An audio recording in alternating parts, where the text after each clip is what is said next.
fields to the courts, and the gridiron to the tracks. Electrifying sports talk from start to finish. You're going wire to wire With Diesel and Cole Bryson. on the Fan Upstate. On one hand, Cole, if athletes act like everything that happens in sports today is the greatest thing ever, well, they're just not really backing themselves up the way that they should be. Or if they say that what's happening today is nothing and back in their day everything was great, they just look like sticks in the mud, like staunchy, stodgy old athletes. How should it be, Cole? How should the biggest athletes in the world, especially those who are still actively involved in sports, not just making documentaries every couple of years, how should they behave when something amazing happens in sports? Because today, Cole, Tom Brady is in some circles of Twitter getting raked through the coals for saying that Argentina's comeback, being down 2-0 yesterday against Egypt, was better than 28-3. Are you down with that sentiment? Coming back from 2-0, 2-0, better than 28-3. Well, Diesel, when you started talking about old heads and sticks in the mud, I thought we were going with the Michael Jordan-LeBron debate for a minute. I thought that's exactly where we were going when you start talking about old heads being sticks in the mud. I thought that's where you were headed, but we're not. It's fine. I will go with you wherever you take me, wherever you dance. I'll follow, Diesel. Look, 2-0. Here's what's hard. I'm going to say something that's going to disrespect soccer. What's impressive about coming back down 2-0? Again, it sounds disrespectful if you're a soccer guy, because there's a soccer guy out there right now yelling, "You don't understand how hard soccer is. You don't understand how hard it is to come back down 2-0. Diesel, it's 2 goals. So, no. To answer your question, no. Tom, whoever, I saw Adam Schefter was in on it as well.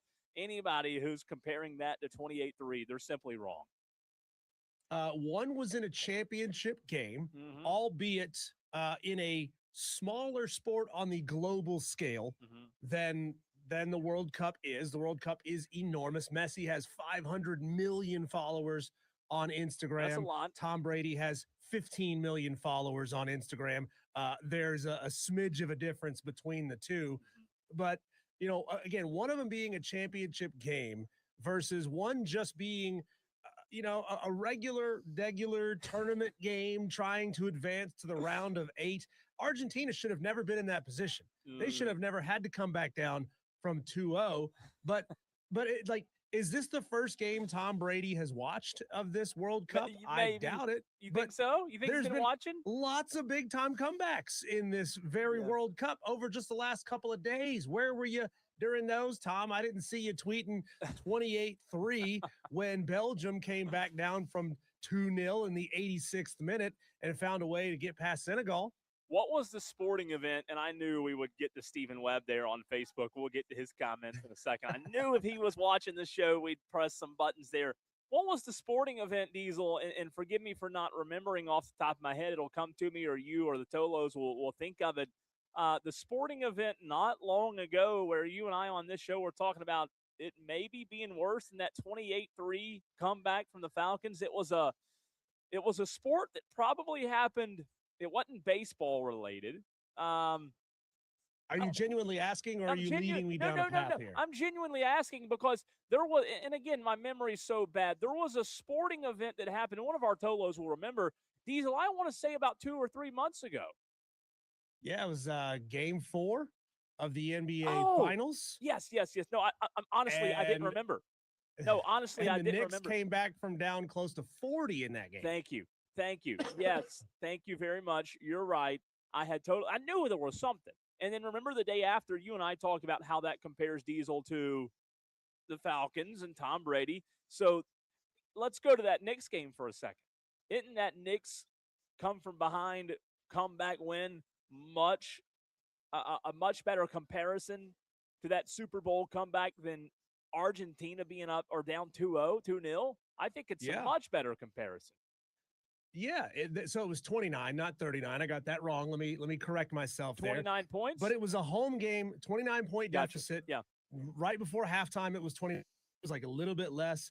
They did rally back from they did rally back from down 27 at halftime, and they were down 36 points at one point. No, excuse me, 36 points from Jalen Brunson, 33 points from OG Anunoby in that 27-point comeback from halftime. It was 29 points just before halftime. And it was an all-time great. It was an all-time. But here's the thing, Cole, to have an all-time comeback like that, you have to have one of two things happen, or both of these things happen. You have to have one team that suddenly has forgotten how to play whatever sport it is, basketball, football. They've forgotten how to protect the ball. They've forgotten how to complete the catch, all of those things. And then you also need the other team playing above themselves for a certain period of time.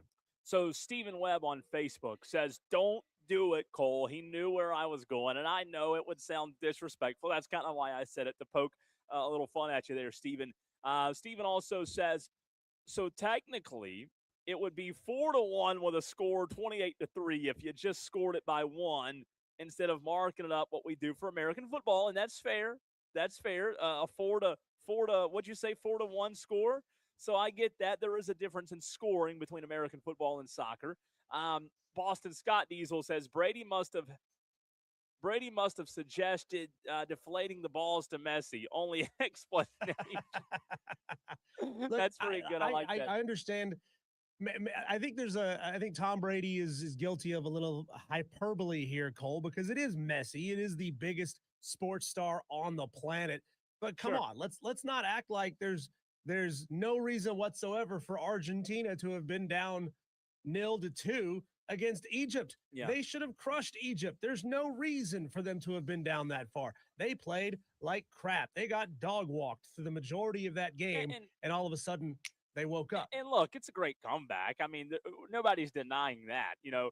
And do I believe Tom Brady even means what he tweeted? I don't know. Maybe he just tweeted this out, Diesel, to old Jerry Jones. Jerry Jones sometimes gets the media going when the Cowboys are irrelevant, just so he'll be talked about, right? And maybe that was Tom Brady pulling old Jerry Jones there. And if so, guess what?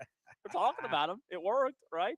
Does he believe it? Think about it like this. In this very tournament, like I said, Belgium was down 2-0 in the 86th minute. They scored 2 goals in 4 minutes to get this thing even. England versus Congo. England was down 1-0 in the 75th minute. Harry Kane scored at the 75-minute and the 86-minute mark to beat Congo. Mexico scored twice in a matter of minutes against Czechia.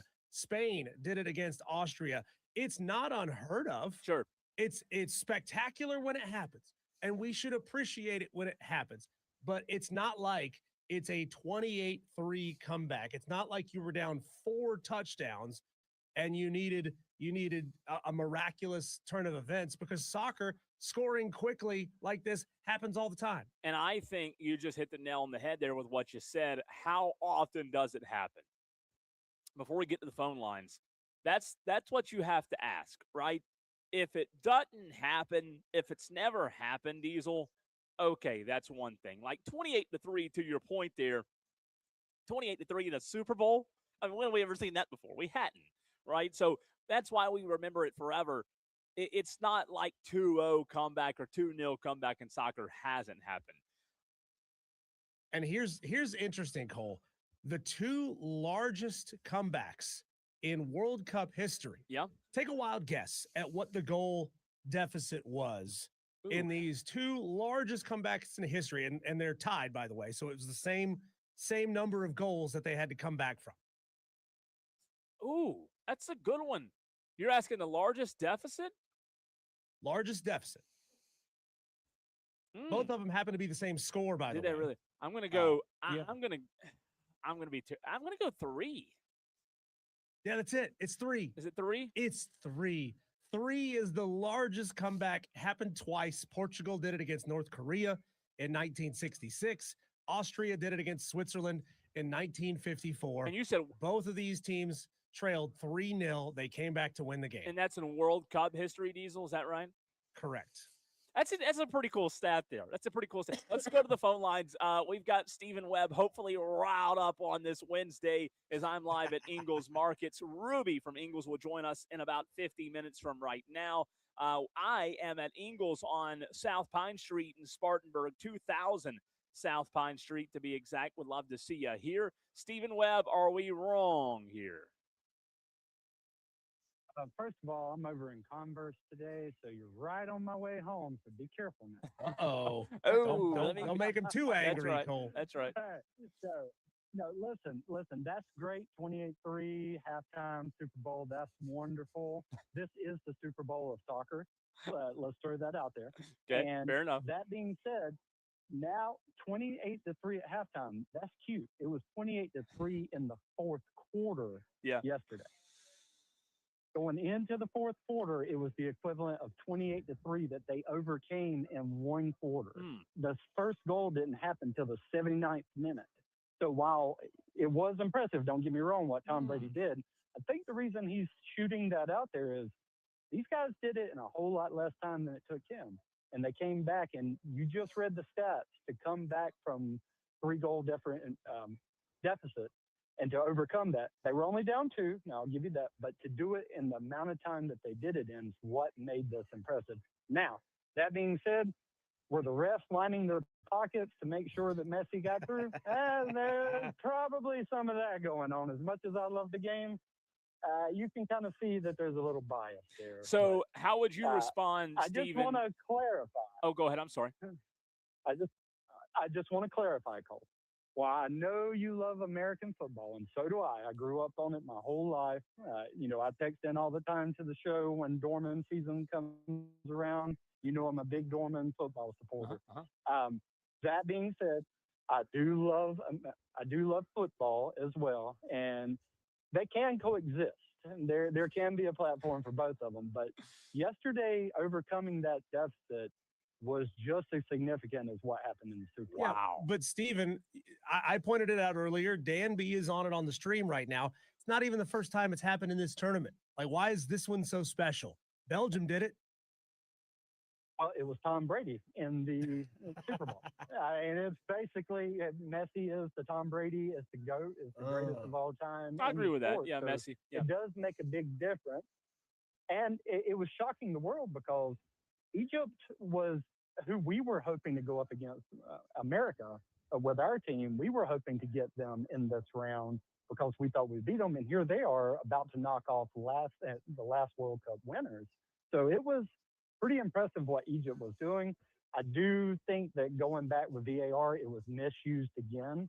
When they gave Balogun the red card in our game, when they called back the goal for Egypt yesterday, it was misused.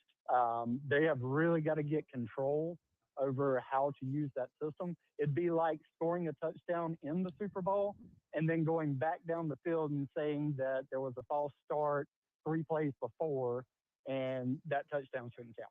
Okay. So that's about the equivalent of what happened calling that goal back. So, Stephen, do you think that Tom Brady here is guilty of a little bit of star bias? Like, if Messi played for Belgium when they came back from down 2-0, would the story have been about this happening in Belgium? Is this really just all about Messi? I think it's more about who's on top of the sport and kind of like the New England Patriots were when they were down. I mean, we all know the Patriots were one of the best teams for that era. And for them to be on top of the mountain like they were for so long and then have Atlanta, beating them 28-3 and then the comeback happened, it's kind of the same significance there. And I think that's why Tom Brady's kind of tipping his hat saying, this is just as impressive as what we did when we were on top of the mountain. And I was the GOAT during that time. So Okay. kind of my 2 cents. I like it. I like it. Good Stephen, stuff, hey, Stephen. always appreciate the phone call. Good and phone call. Yeah. Since you're such a big Dorman fan, hopefully you will call in and talk high school football with us this fall. How's that? Oh, absolutely. Okay. I go to the majority of all the games. I've invited you before when I've been up there in the press box. Yes. And tried to meet up with you. I think you were covering Gaffney at the time. Yeah. But that being said, definitely look forward to hopefully Are you covering Burns this Yeah, year? Or are you yeah. covering No. Gaffney, or who are We've you got doing Burns. the- We've got Burns. I'll be at Dorman this year. Burns comes to Dorman, so I will be there, and I will make it a point to see you. How about that? All right, sounds great. Well, I may see you on the ride home today. There you go. Thanks, Good Stephen. stuff. Appreciate you. He's coming to see you, Cole. Coming to your I didn't realize that city. you were keep your distance from the riffraff kind of person. You know, keep the plebes away from me while I'm doing my thing in the press box. No. I mean, I don't know why it came across that way. Certainly not. I mean, I hope I don't come across that way. And now I have painted myself, I guess, to come across that way. So say thanks a lot, Stephen. Thanks a lot. Too good to talk. I do think, Cole, that it is important to have big time sports figures like Tom Brady, like LeBron James. I mean, they always tweet about these things when something like that major happens. Sure. I love it because number one, people care about what they think. Yeah. And number two, they have a platform that they can help grow the sport. And I don't know if you know this, but Tom Brady's got a little bit of an ownership stake in a soccer club, the Birmingham City FC. So it behooves him to pump up the sport whenever possible, to pump up, football and basketball and baseball and all kinds of random sports whenever possible, because he has the money. He could just go buy a stake of it and he could be lining his own pockets. And what were we talking about yesterday? How to grow the game. Regardless of if you agree or disagree with Tom Brady, Diesel, guess what? Tom Brady, like you said, one of the biggest figures in not just football, but in the sports, is talking about it. So, I mean, don't complain if you don't agree with it. That's fine. You don't agree with what he said. You don't agree with the comeback or whatever, and you think this was more impressive. That's certainly okay. But the biggest name in maybe all of sports, the greatest of all time in football. I think these are one of the only sports where it's not debatable on who the greatest of all time is. With Tom Brady in the NFL, he's talking about your game, and I think that's a great thing for the game. Yep. Huge there. Some little soccer notes here for you, Cole. I love this. An American player who has won titles before, Carly Lloyd. Carly Lloyd has won Women's World Cups before. She's won 2 of them, by the way. She is dogging Christian Pulisic after he was interviewed, and he said he's happy that he now gets some time to rest. She dogged him and said, you rest when your playing career is over. Yeah. Period. She's going after the guy, and I love it. We need this in American sports. We need our soccer stars, for whatever level you want to consider American soccer stars to be, pretty low on the totem pole when it comes to the worldwide game. Yeah. We need them going after our current players because they need to know that the standard that they set is not good enough. Well, I saw a lot of online hate going his way. And is it deserved? Maybe. He's getting crushed. He's getting crushed online, and he was injured a little bit. So it's tough. You want to be a little easy on him, but he's definitely getting crushed online. But he's supposed to be the best of us. I know. People are calling him Captain America. Yeah, it's true. Diesel, let's talk Atlanta Braves. Let's diagnose what's going on right now. They're not playing well. Speaking of getting crushed, the Atlanta Braves, they did just that. They got crushed last night, and it was UGLY. The Braves ain't got no alibi. We'll talk to Sean Coleman of Battery Power SB Nation about the Braves next right here on the Fan Upstate.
For a fan phone, this is Wire to Wire with Diesel and Cole Bryson on the Fan Upstate.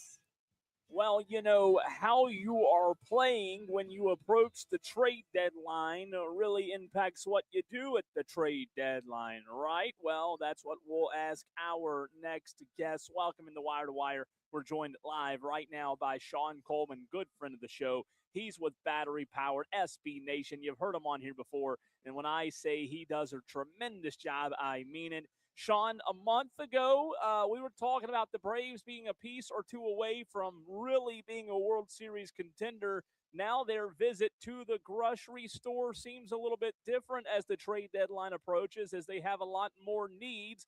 How do you think this changes what Alex Anthopoulos does? I think that first off, thank you for having me on the show, and Sure. Appreciate the kind words. I think that at the end of the day, not really much has changed in terms of needs for this team. I just think that we are more emphasizing what they need. You probably do need multiple starting pitchers or multiple hitters. You need to add more than one at one place. I agree with that. But at the end of the day, this team, they simply need to also get healthy. Like, I was doing a bit of research, previously before the call. Ronald Acuna Jr. and Drake Baldwin have not been in the lineup together since May 2nd. That's more than 2 months. Since June 1st, you haven't had Robert Suarez and Raisel Iglesias pitching the same game more than 5 times. So the two best aspects of this team are the fact that their offense needs to be among the best in the league, and their bullpen does as well. You're missing some key elements to do that. So that's one big thing. Getting those combos back together will really help. But I do think trades are needed. You're going to have to go get a number 2 starter. You have to find that in terms of a playoff series. You've got to find someone that could be a number 2 starter, because nobody on your roster right now can fit that mold.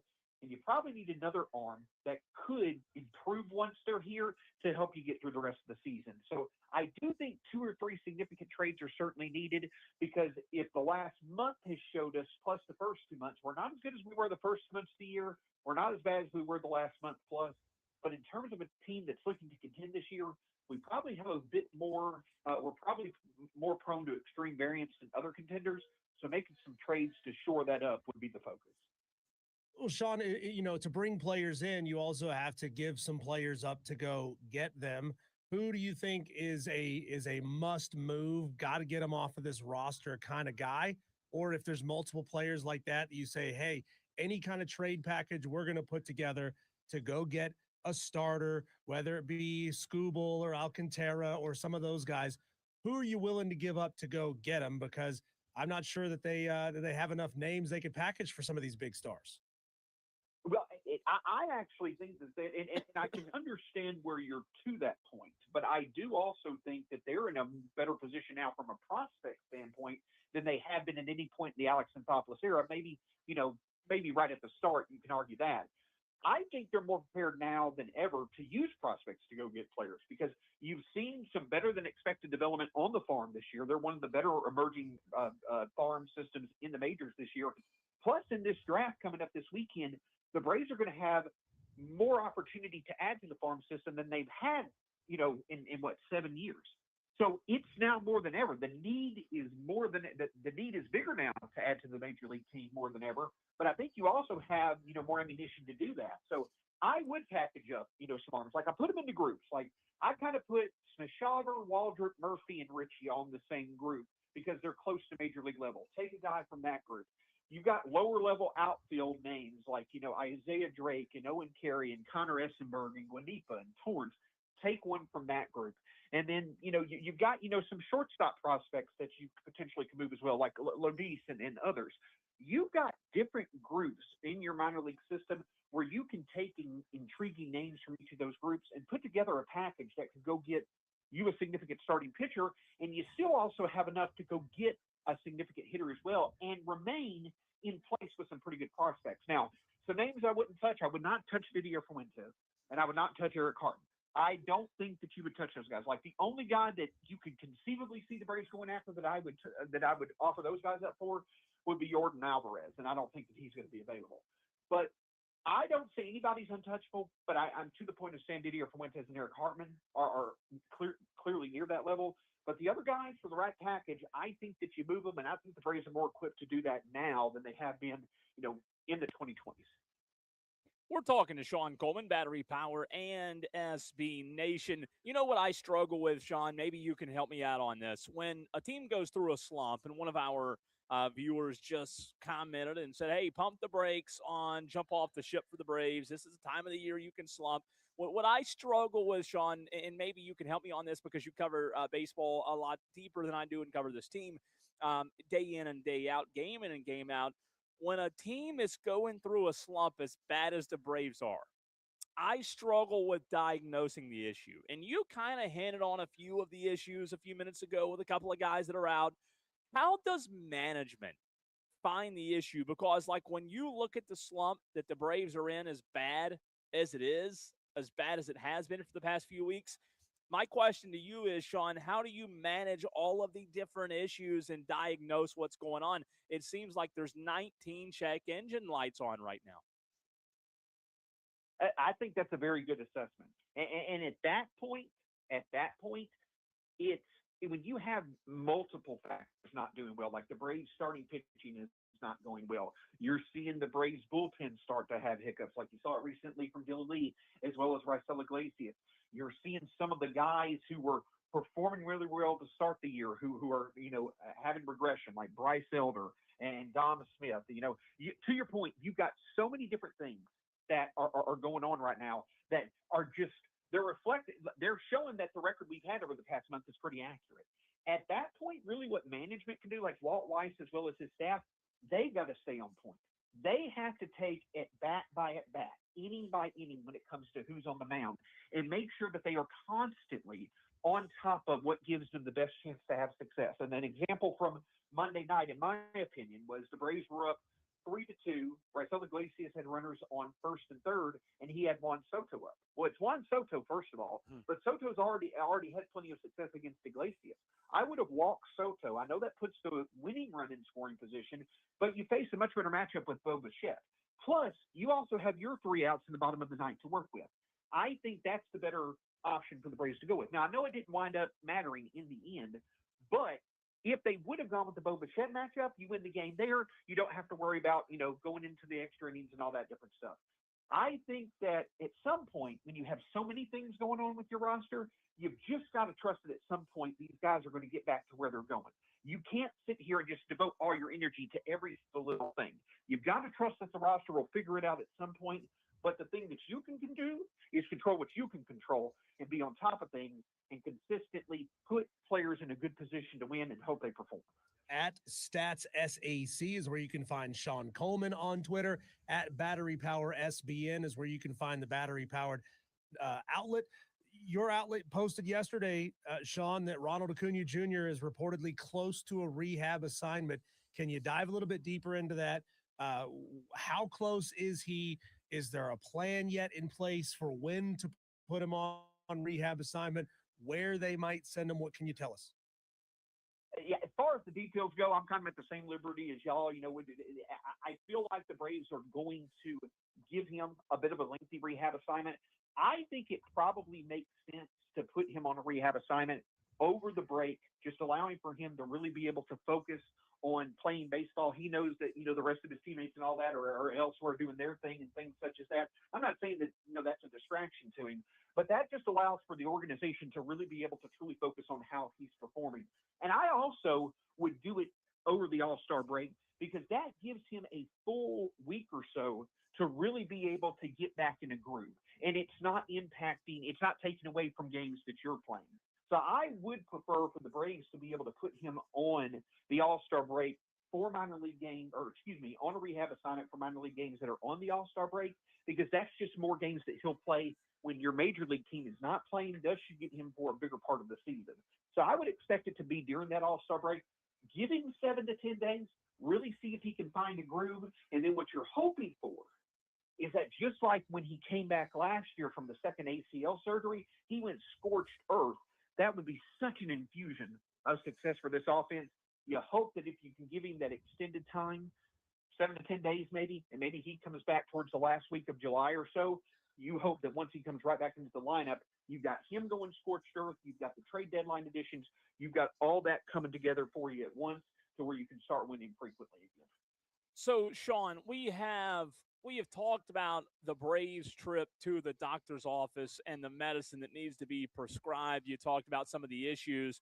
What in a perfect world, if the Braves are sitting in the waiting room now and they've got the medicine from the doctor that you prescribed just a few minutes ago, in a perfect world, we know sometimes it takes longer to get over a sickness than in a perfect story, but if we were writing that picture perfect story with the Braves in the doctor's office, what would that timeline to full recovery look like in a perfect world in your mind? I'd say a month from now. Now, they don't need to last a month. You know, to your analogy, they need to start, you know, showing that symptoms are wearing off pretty quickly. But I definitely would, in a month, I'm hoping that full health is there to where they can start winning kind of like they were in the first 2 months of the season. Okay. And kind of where that goes back to is kind of 3 steps. One, it's the bullpen. Even without Robert Suarez, the bullpen getting back to being reliable. Fuentes, Lee, Iglesias, Steele is a pretty elite back into the bullpen. Have them secure wins.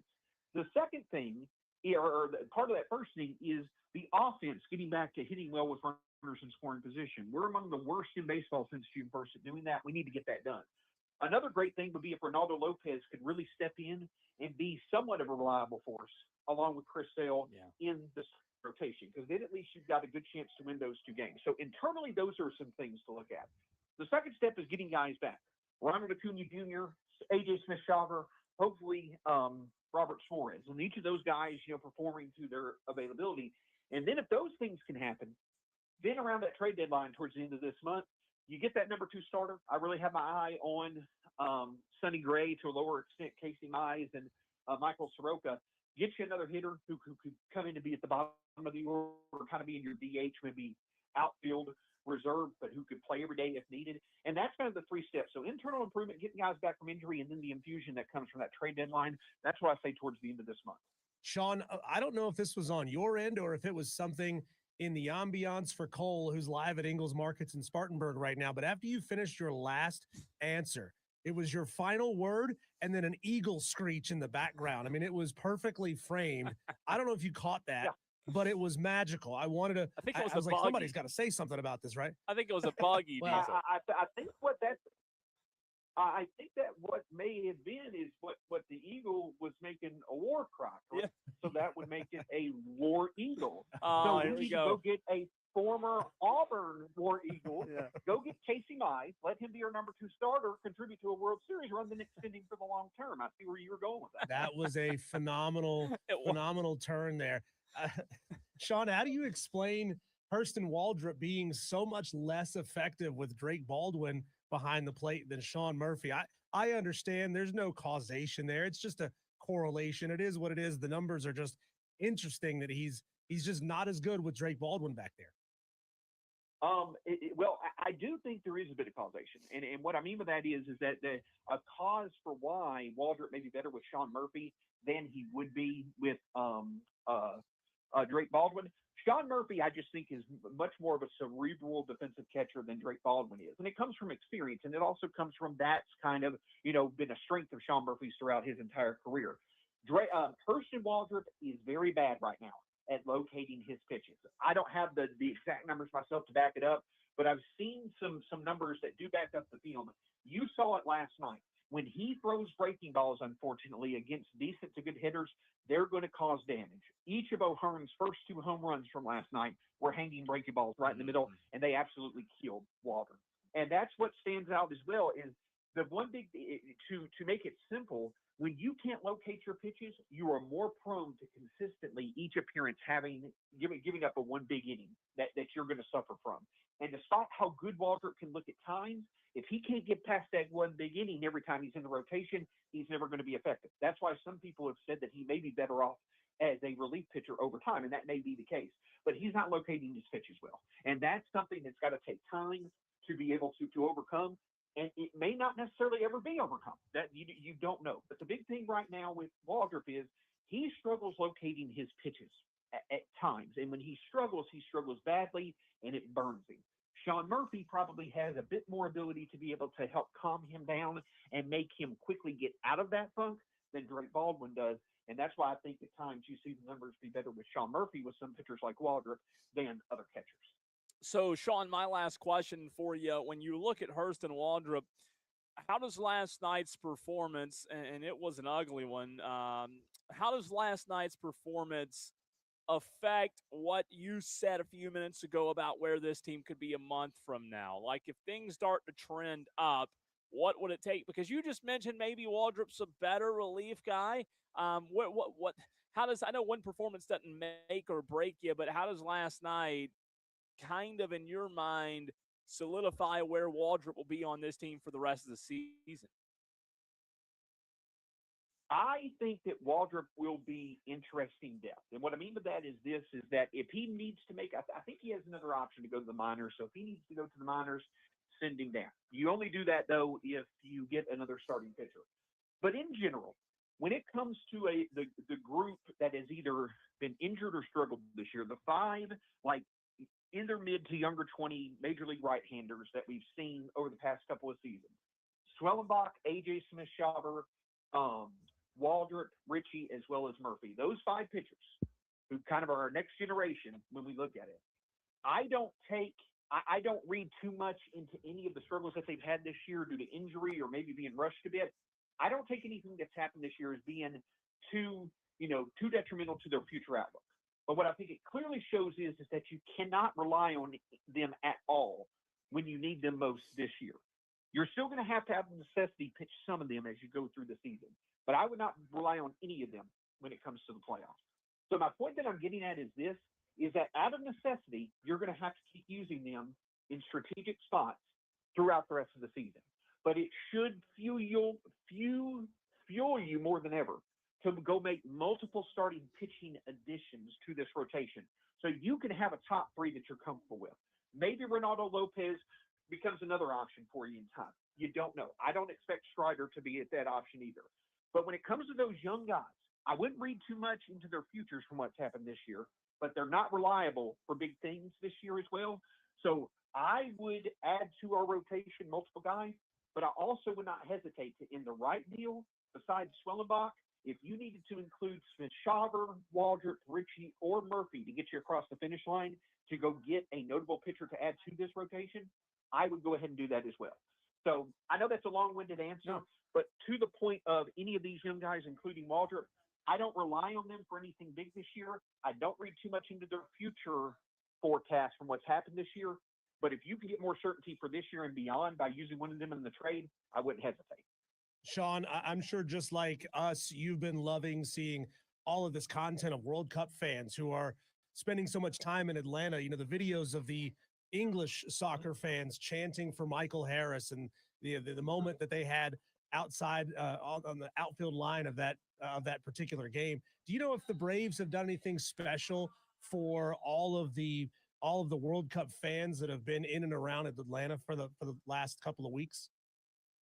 I don't know if they've necessarily done anything special. I'm sure the main thing the Braves have done have been more aware of it. I think that they offered discounts or something like that for those England fans. And I think the Braves were strategic in doing that because they saw some, over the previous weeks, they saw how other fans, like, for instance, how the Scottish fans, I believe it was, really impacted Boston in the positive way. So I think it was more just setting up an opportunity for them to have that interaction with Michael Harris. You create good media moments out there as well. Obviously, you have that connection throughout, the rest of the World Cup. So I don't know if they've done anything. I don't know of anything specific that they've done to really enhance that relationship between the Braves and the World Cup fans, from that. But that one moment that they did, getting that infusion of European fandom into the baseball game, and they traded those moments with Michael Harris, that's something that can live on for years, a connection that can live on for years. So they were smart to do that. Sean, you are the best. We appreciate your insight. We've already had a couple of our Tolos on the stream give you so many compliments. Your insight is awesome when it comes to the Braves, and we so much appreciate your time. We look forward to talking to you again real soon. Yep, And like I say, just follow me on Twitter at StatsSAC, my written content over at Battery Power. And yeah, don't forget our podcast, Hammer Territory, as well. Yeah. Stephen Tolbert, Scott Coleman, Brad Rowland, some of the best. How do you love watch it. But that? guys, thank you for having Sean, me. Look forward to talking with it. Didn't mean to interrupt you. Yeah. How do you watch that Go ahead. podcast? For those, how can you find that podcast especially? Sure. So at Hammer Territory on Twitter/X, on YouTube at Hammer Territory, and it's the Hammer Territory podcast wherever you get your podcast, Okay. Apple, Spotify, wherever you choose to listen. That's where we'll be. Thanks, Love it. brother. Appreciate you. Great stuff, Sean. Hammer Territory. You heard the man. Go give him a follow, subscribe, like, whatever you have to do, Diesel. I know I do because man, Sean's really good. He's awesome. We have a couple of really good Braves guests this spring, and Sean's one of them. You know, from that interaction, Cole, I don't know if you saw the video from that interaction. I guess it's been close to a week ago now, where there was a big contingent of England supporters in the outfield. They were chanting at Michael Harris. I didn't know that that Major League Baseball players aren't allowed to give their jerseys away. You know, an England fan takes his jersey off, gives it to Michael Harris, and he says, "Hey, can I have your jersey back in return?" And he says, "Nah, man, I can't do it. I get fined," or whatever exactly he said. I didn't realize they couldn't do that. Now, he was able to give him his hat. Can't afford. I didn't know. Can't afford new jerseys. All the Dodgers are taking up all the money. Yeah. I guess, right? That's true. That's true. Cole, when we come back, I don't know how long it's going to take for Netflix to buy up the rights to this story, but it feels like this is a made for Netflix or made for Hulu type of movie. Just an insane story out of a little league bank heist, if you want to call it that, bank account heist in Las Vegas. We'll talk about it. Close it.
63663. That's 844-FAN-PHONE. This is Wire to Wire with Cole, Bryson, and Diesel on the Fan Upstate. Cole, if John Fisher, the owner of the Las Vegas A's, had any sense of what's going on in the world or had any brain cells whatsoever, he would just cut a check and make this thing go away.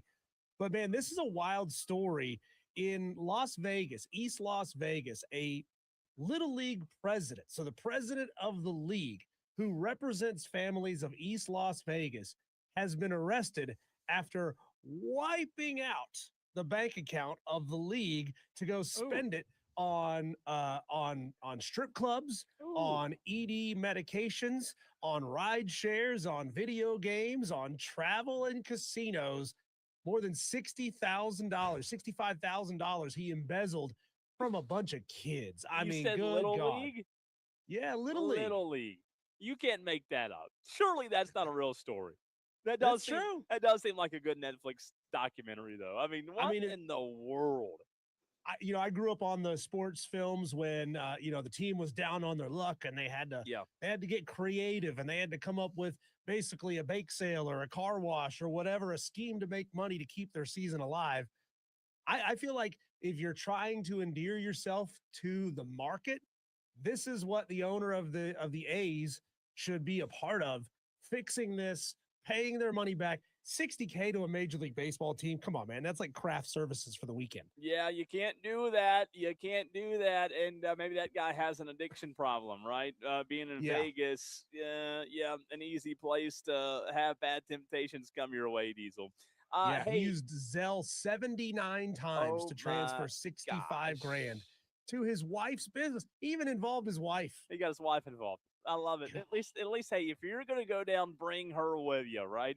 Diesel, when we come back, Melissa had her surgery today on her pearly whites, and because of that, we have the pleasure of being joined by Ruby Downs of INGLES Markets. We love Ruby. I do have one complaint, though, and Ruby doesn't know what it is. I'll tell her what that one complaint is, and we'll talk all things INGLES Markets next with Ruby right here on the Fan Upstate.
fields to the courts and the gridiron to the tracks. Electrifying sports talk from start to finish. You're going wire to wire With Diesel and Cole Bryson. on the Fan Upstate. Well, we are live at Ingles Markets. It's Ingles and Spartanburg on the east side, 2000 South Pine Street in Spartanburg. We love Ingles Markets, and every time we're on site, we're either talking to Melissa or one of her team members like Ruby, who's with us today. Hello, Ruby. Hello. Sienna, sometimes Taylor. You never know who drops by. You Ingles. never know what you're going to get. You never know. It's like a box of chocolates. I do have one complaint, though, Diesel.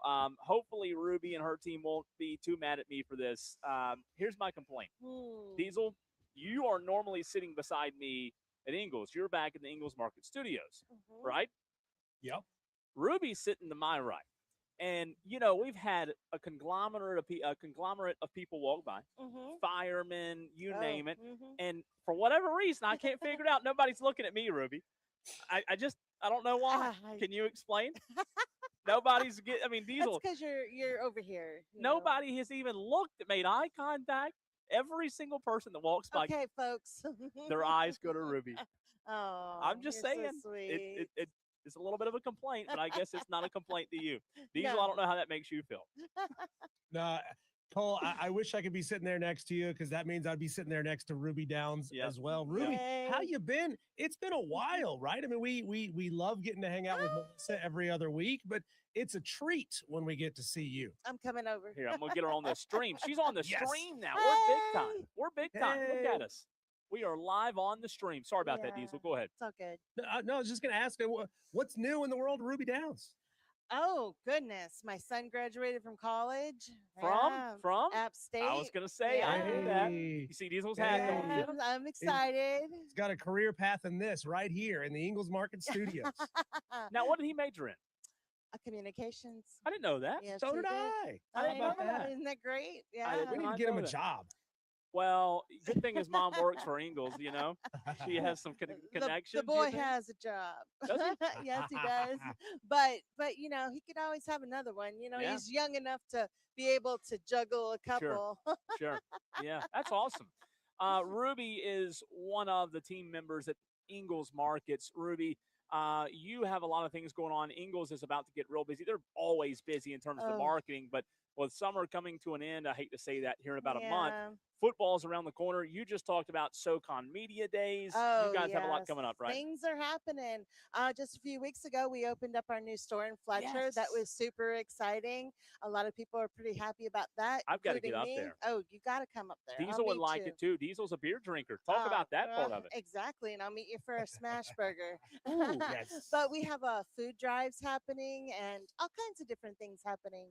So it's exciting to be a part of Ingles. So yeah, it's great. A lot going on. Yeah, on the 14th we're going to be doing the CFC food drive at our new store. So yeah, come on out, and bring some food, help some people out, and you know, it's for a good cause. Sure. So if you come out, you can have lunch with us and say hi, and you know, have a good time.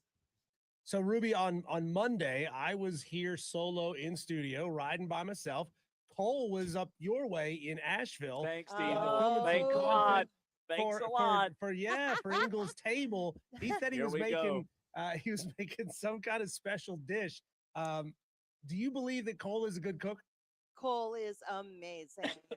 Cole did a phenomenal job. I mean, for his first go at it, he was wonderful. I like how you qualify for his first time. He did a phenomenal job. Hey, well, it was his first time, and he didn't know what he was up for.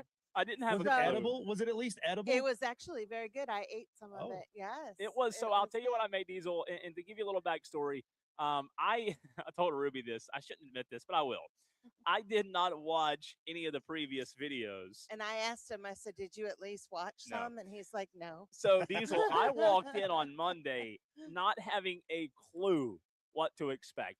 To make matters worse, they had Big Dave Eats right behind me. And Big Dave's like a celebrity when it comes to food and review. But he's also not a cook. But I just didn't know what to expect. And Diesel, I have a problem with this. You know this because you're with me every day. I talk fast sometimes, right? And I can get going pretty quick. So they told me, hey, you did good. Just slow down a little bit.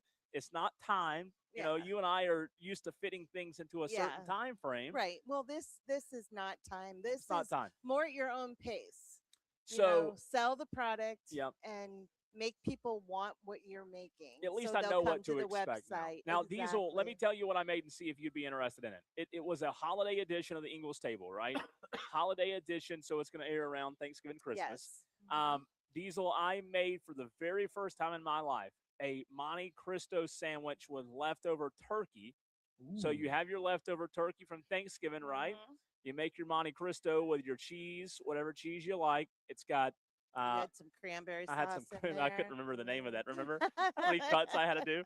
I had some mayonnaise, Diesel, some Dijon mustard, and then you take the sandwich and you literally dip it in like an egg wash with egg and milk, and then you fry it, kind of like a French toast. Have you had that before? I've had a Monte Cristo, yeah. I had never had one. I've never had one either. Really? So, yeah, it was actually quite good. Well, that was my first time, and I didn't burn the place down, Diesel. So I guess that's a positive, right? Doing good. Ruby, and for a lot of people, they may not know what Ingles table really is. And I'm actually on the Ingles Markets website right now. ingles-markets.com/recipes is where you can find the Ingles table sort of splash page. This is a phenomenal resource here. If you're looking for some ideas and ways to change up your menu, your diet, or you're just looking for some different takes on some dishes that you've never tried before, this is a great website. Tell us all about Ingles table. Well, first off, I want to tell you, this magazine is absolutely free. You can pick it up in any one of our stores. They're at the deli. And anything that is in our magazine most likely is on our website. So if you go to our website and you Google one of the chefs, you will find the recipes, and they are very good. Yeah. And I'm not biased. I'm just saying that almost all of them that I've done, all of us have tried them, and they are very good, and it's worth trying. Ingles table.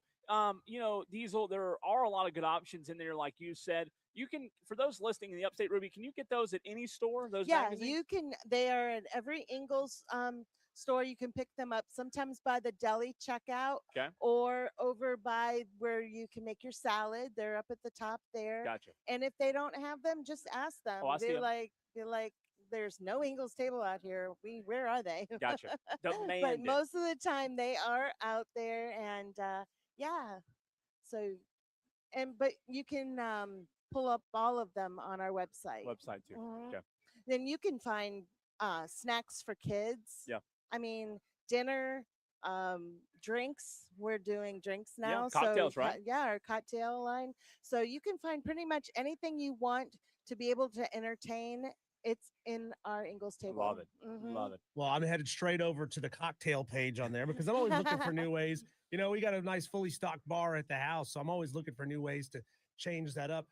Ruby, Cole and I, neither one of us are hardcore soccer fans, and we've both been kind of getting the crash course over the last few weeks since it's happened. Like, I try to read an article, just to let you in on some of the show prep. I try to read an article on ESPN.com about a match, and there's all these vocabulary words. I have to stop once or twice every paragraph. What does that mean? What does that mean? Because they don't use the same language. No. What's it been like for Ingles and for you around the World Cup and around some of these events, or the special events that are going on, or maybe just, what's been the most sort of heartwarming thing that you've seen from foreign soccer fans coming to America?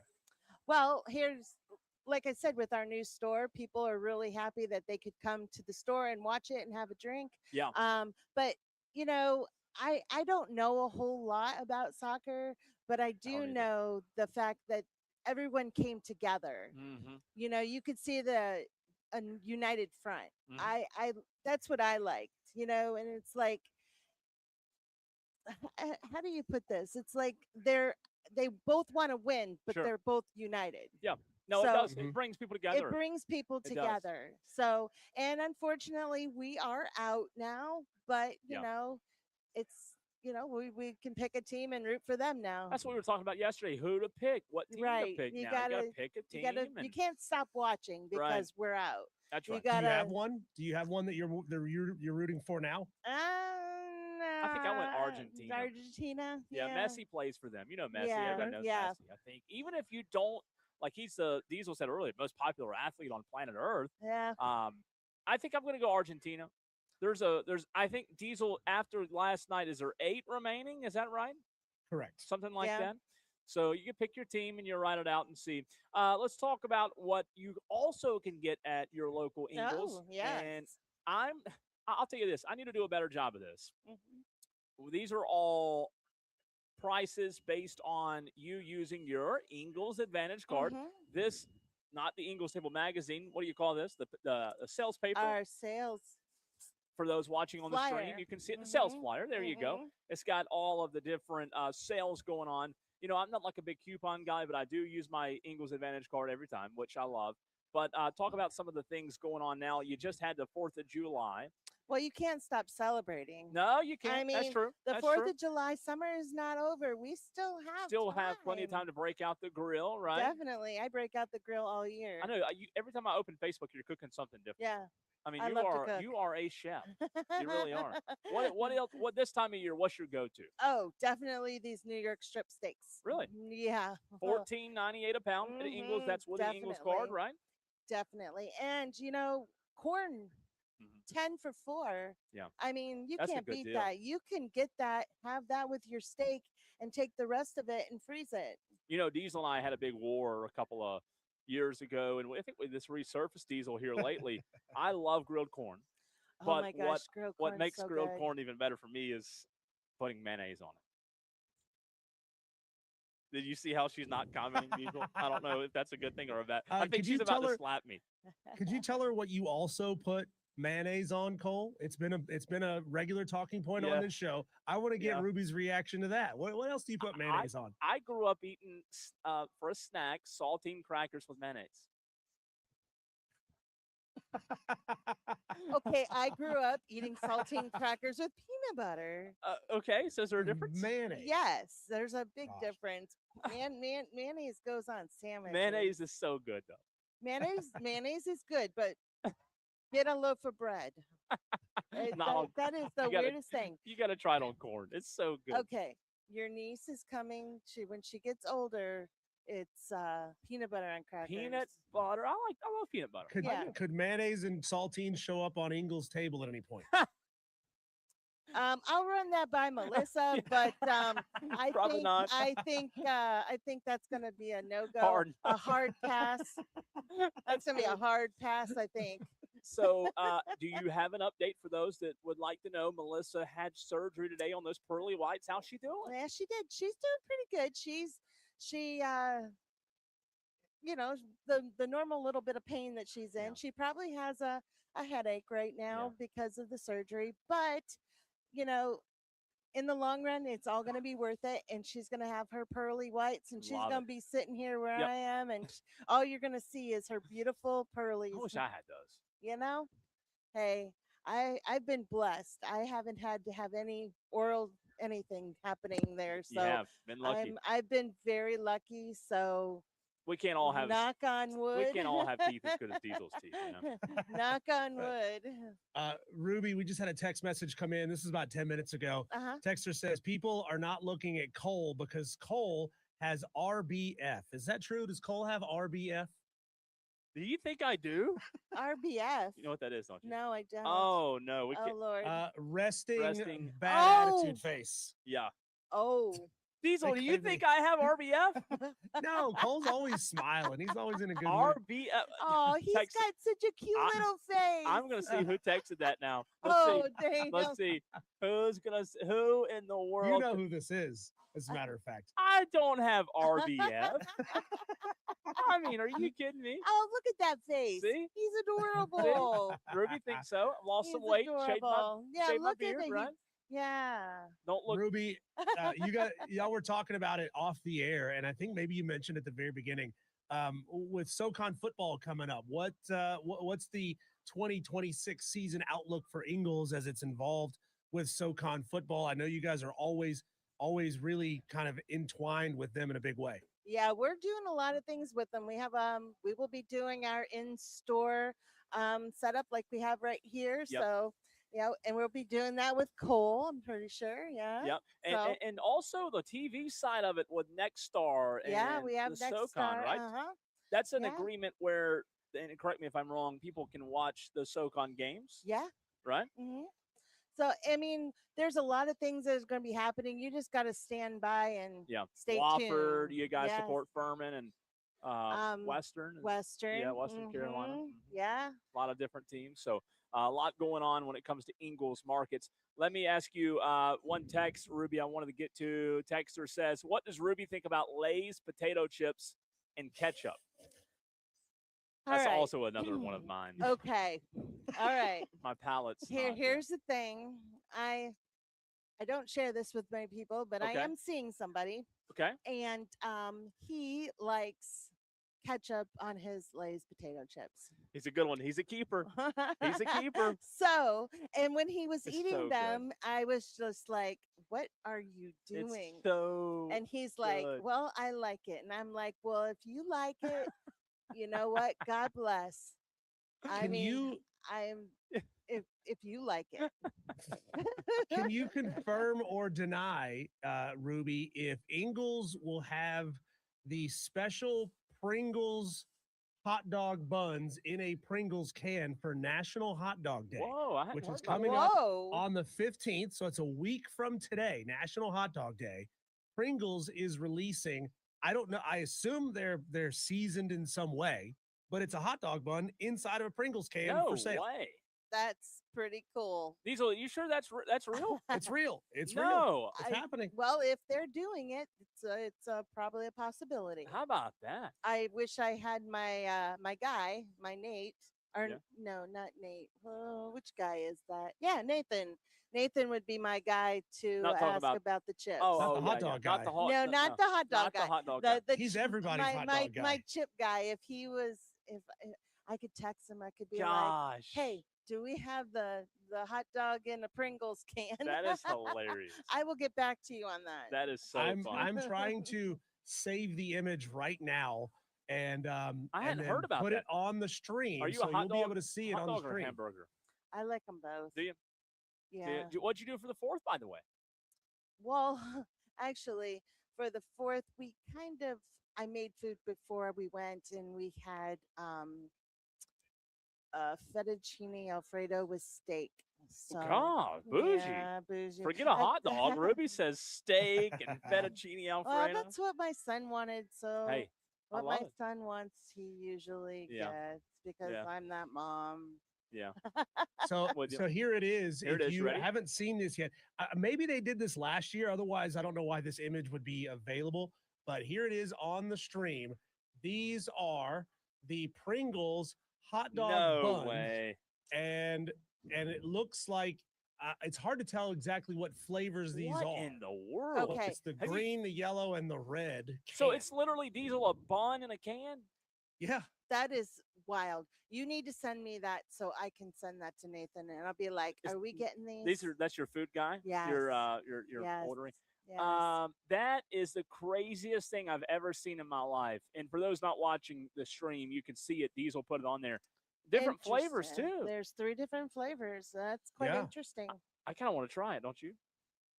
Kind of, sort of. I would try all 3. Let's live on the wild side. Yeah, I mean, but no it looks mayonnaise. like sour cream and onion would probably be my go-to of those. What are the 3? Can you tell what the 3 are, Diesel? It's hard to tell, honestly. It looks like honey, sour cream and onion for one. Yeah. Maybe honey mustard for the other. Yeah. And then barbecue. the red can, maybe a barbecue flavor. Yeah, it's a barbecue flavor. I think I'm with you, Diesel. I think I'd go sour cream and onion there. Oh, that's no, an enormous the hot dog barbecue bun. one sounds pretty good, though. Yeah. Oh, I think I try all 3. That is intriguing. That's what you should do on the next show. Yeah, Get I'm a hold down. of them. Let's do it. 1000%, yes. Let's order them. I love it, Ruby. I love it. I like the challenge. Well, Ruby, There we you go. appreciate you as always, and we appreciate Ingles and all they do, and we love talking to you. We'll talk to you again soon. You bet. That is Ruby, Ruby. Downs, Diesel. Bye. Take it Ruby away. Downs Ingles Market says Cole is live at the South Pine Street location there at Ingles Markets inside the Corner Cafe. Love that store, by the way, Cole. I got to go up there for the first time, maybe about 6 weeks ago, 2 months ago or so. phenomenal store there on the east side of Spartanburg, which feels like a different world from the west side of Spartanburg. Well, you've got the east side, you've got the west side. They are different worlds. One pool for the Vikings and the other pool is for the Cavaliers. Speaking of Cavaliers, Stephen Webb on Facebook said peanut butter, mayonnaise, banana, all mashed together on a sandwich. No. What are we doing? What kind of a Taco Bell fever dream is this? Yeah, what are we doing? That's here? what it sounds like, right? Gosh. That is so bad. That is so bad. Thanks again to Ruby. On all of it. It's always good to see Ruby. Tolos, when we come back, let's pivot to football, college football, as a matter of fact, Cole. I've been going up and down the first couple of days of the college football schedule. There's some intriguing matchups on there, some not so much, but let's have some fun doing some way too early picking of the first 3 days of college football. That's coming up on the other side of the break, right here on the Fan Upstate.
He's Wire to Wire with Diesel and Cole Bryson on the Fan Upstate. Cole, you are getting absolutely blistered on the text line, 844-326-3663.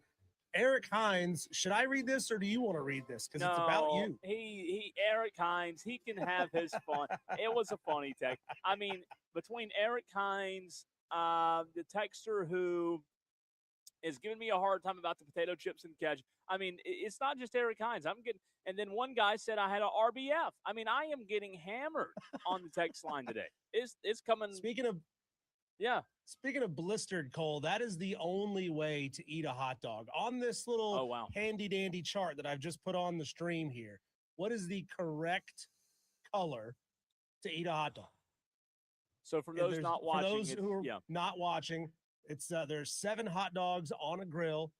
One is basically there's no visible signs of cooking at all. Here's 7 has basically a uniform dark blistered outer skin. Well, I can tell you which one you're going to choose because I know you like your bacon burnt, so you're going to choose number 7. Just out of the gate because you don't eat bacon the right way. To go. And you don't eat hot dogs the right way. It's burnt. What do you boil your hot dogs? What kind of weirdo boils their hot dogs? No, I'll eat a boiled hot dog. I'm going to go 3. Ruby goes 5, by the way. She just 2 out of 5. I'm going to go 3 on mine. For those, again, not watching the stream, 3 has just a little bit of slight coloration, some slight darkness on the outer skin, but it's probably still like 70% of the normal hot dog color and 30% char. Yeah. I'm going 7, which is like 90% char. And Ruby went and 5. Just a little bit of the hot dog color. She's going 5. Yep. I could get down anywhere between 4 and 7, but less than that. It's probably not even warm. Diesel must probably not even warm. Well done. I mean, no, you are medium rare, babe. Well, you want all your what do you want your pork burnt and done and your steaks medium rare? I got to get you off this pork. There's no temperatures of pork. Pork is either done or it's not. Gosh. Chicken's the same way. It's either done or it's not. Thank God. Welcome into Wire to Wire. Cole Bryson on location, Pine Street. That was a busy store last time I was there. Take us out there. No, it is. It's busy. It's a good crowd. When we got here, we didn't even have anywhere to set up because there were so many people in the INGLES Cafe eating lunch. They've got all kind of options in the deli and the bakery as well. Sushi, if you want some sushi on this Wednesday. Meals where you can just grab it and go. Pre-packaged sandwiches. Speaking of hot dogs over there, pizza, meat and 3, Chinese bistro, salad bar, wing bar. The list goes on and on. So many options here at INGLES. A good place to swing by tonight. Yeah, perfect. Again, if you're on a lunch break and you need somewhere to go quick, fast, and you're going to get a good meal, go to INGLES Markets and you can have it right there in the corner cafe. Cole, we are not that far away. August 29th is when college football gets going in earnest, and there's a bunch of football on Saturday, August 29th. As a matter of fact, there are 8 games on opening day this year, which I love, right? I don't like it when there's just one game.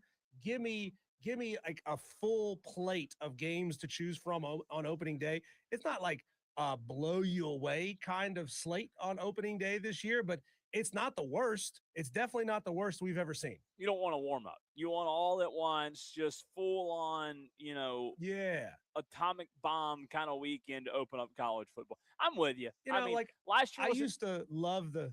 Go ahead. No, I just couldn't remember if it was last year or the year before last. We had that like teaser with the Notre Dame, were they playing in Ireland? Remember that? They were the only game that day. Yep. It's football, but I'm with you. I'd rather have a full slate. Yeah, like I used to be of the mindset, Cole, where I wanted opening day, and I still would be fine with it if this is the way they did it. If they made it a marquee for the FCS, like how great the FCS national championship game was last year. It was so good that there wasn't a local team in it, but we were talking about it anyway because it was packed and it was an exciting football game. Yeah. I would love to see an elite level FCS showdown to start the season, or a weekend of great FCS football. But the way they're doing it this year, you got North Carolina TCU in Dublin, San Jose State at Southern Cal. Yeah. NC State, Virginia. Remember that game was supposed to have been played in Brazil, yeah, I think? That's right. And then they pulled it back and they brought it to campus in Charlottesville, Virginia. Good. This could be an interesting game, Cole. This could be a sneaky good game. Sure. Jacksonville State at North Dakota State. This will be North Dakota State's first game as an FBS team. How fun is that one? By the way, lines are already out. Yeah. DraftKings already has odds listed on ESPN.com. And before anybody asks, yes, we are going to do the Upset Picks Challenge again this year. There is a chance, Cole, that it could look a little bit different because there's a sponsor potentially coming on board for this thing. So we might need to accommodate that just a little bit. But the Upset Picks Challenge will be here again this year. Jacksonville State and North Dakota State. Do you think North Dakota State is set up to sort of run roughshod over the FBS the way that they did the FCS when they came in there a couple of years ago? Well, I was excited about opening weekend of college football until you brought up the Upset Picks Challenge, and just a reminder of how bad I am at that. Now I'm depressed, and I'm thinking, man, I got to figure out how to be better at that Upset Picks Challenge, right? I am intrigued by teams like North Dakota State. You said it, they moved up. They typically sometimes are playing these on a random, Tuesday night in the FCS championship, and we obviously talk about it. It doesn't get the coverage, obviously, that the big guys do, but I don't have a problem with it in those kind of time slots as long as it's good football, good matchups. And with them moving up, I think there is intrigue there of what they can do at the next level. Diesel, they've been a top tier program for a decade or more. At their previous level. So I don't have a problem with it. Look, when we get to August, it doesn't matter what kind of football it is. I'll watch it. I am starving, and I will watch North Dakota State. I'll watch Memphis and UNLV that night at 10 p.m. on Fox. I don't care at this point. Just give me anything. It's been fascinating to see, and I'm curious why. I don't think you can put all of it on just the fact that a lot of these teams are moving up into Conference USA, and that's not necessarily the strongest conference. But I'm curious as to why you got Jacksonville State moving up. They go 9-5 in their first season as an FBS team. By the way, they only fell by a touchdown at UCF in game number 1. Yeah. They lost by a touchdown in game 3 at Georgia Southern. They didn't look good against Southern Miss a couple of weeks later. And then they were a touchdown away from FIU and Kennesaw State. All but one of their losses were by a touchdown or less. Nobody's been paying attention to Jacksonville State over the past 10 years of FCS football.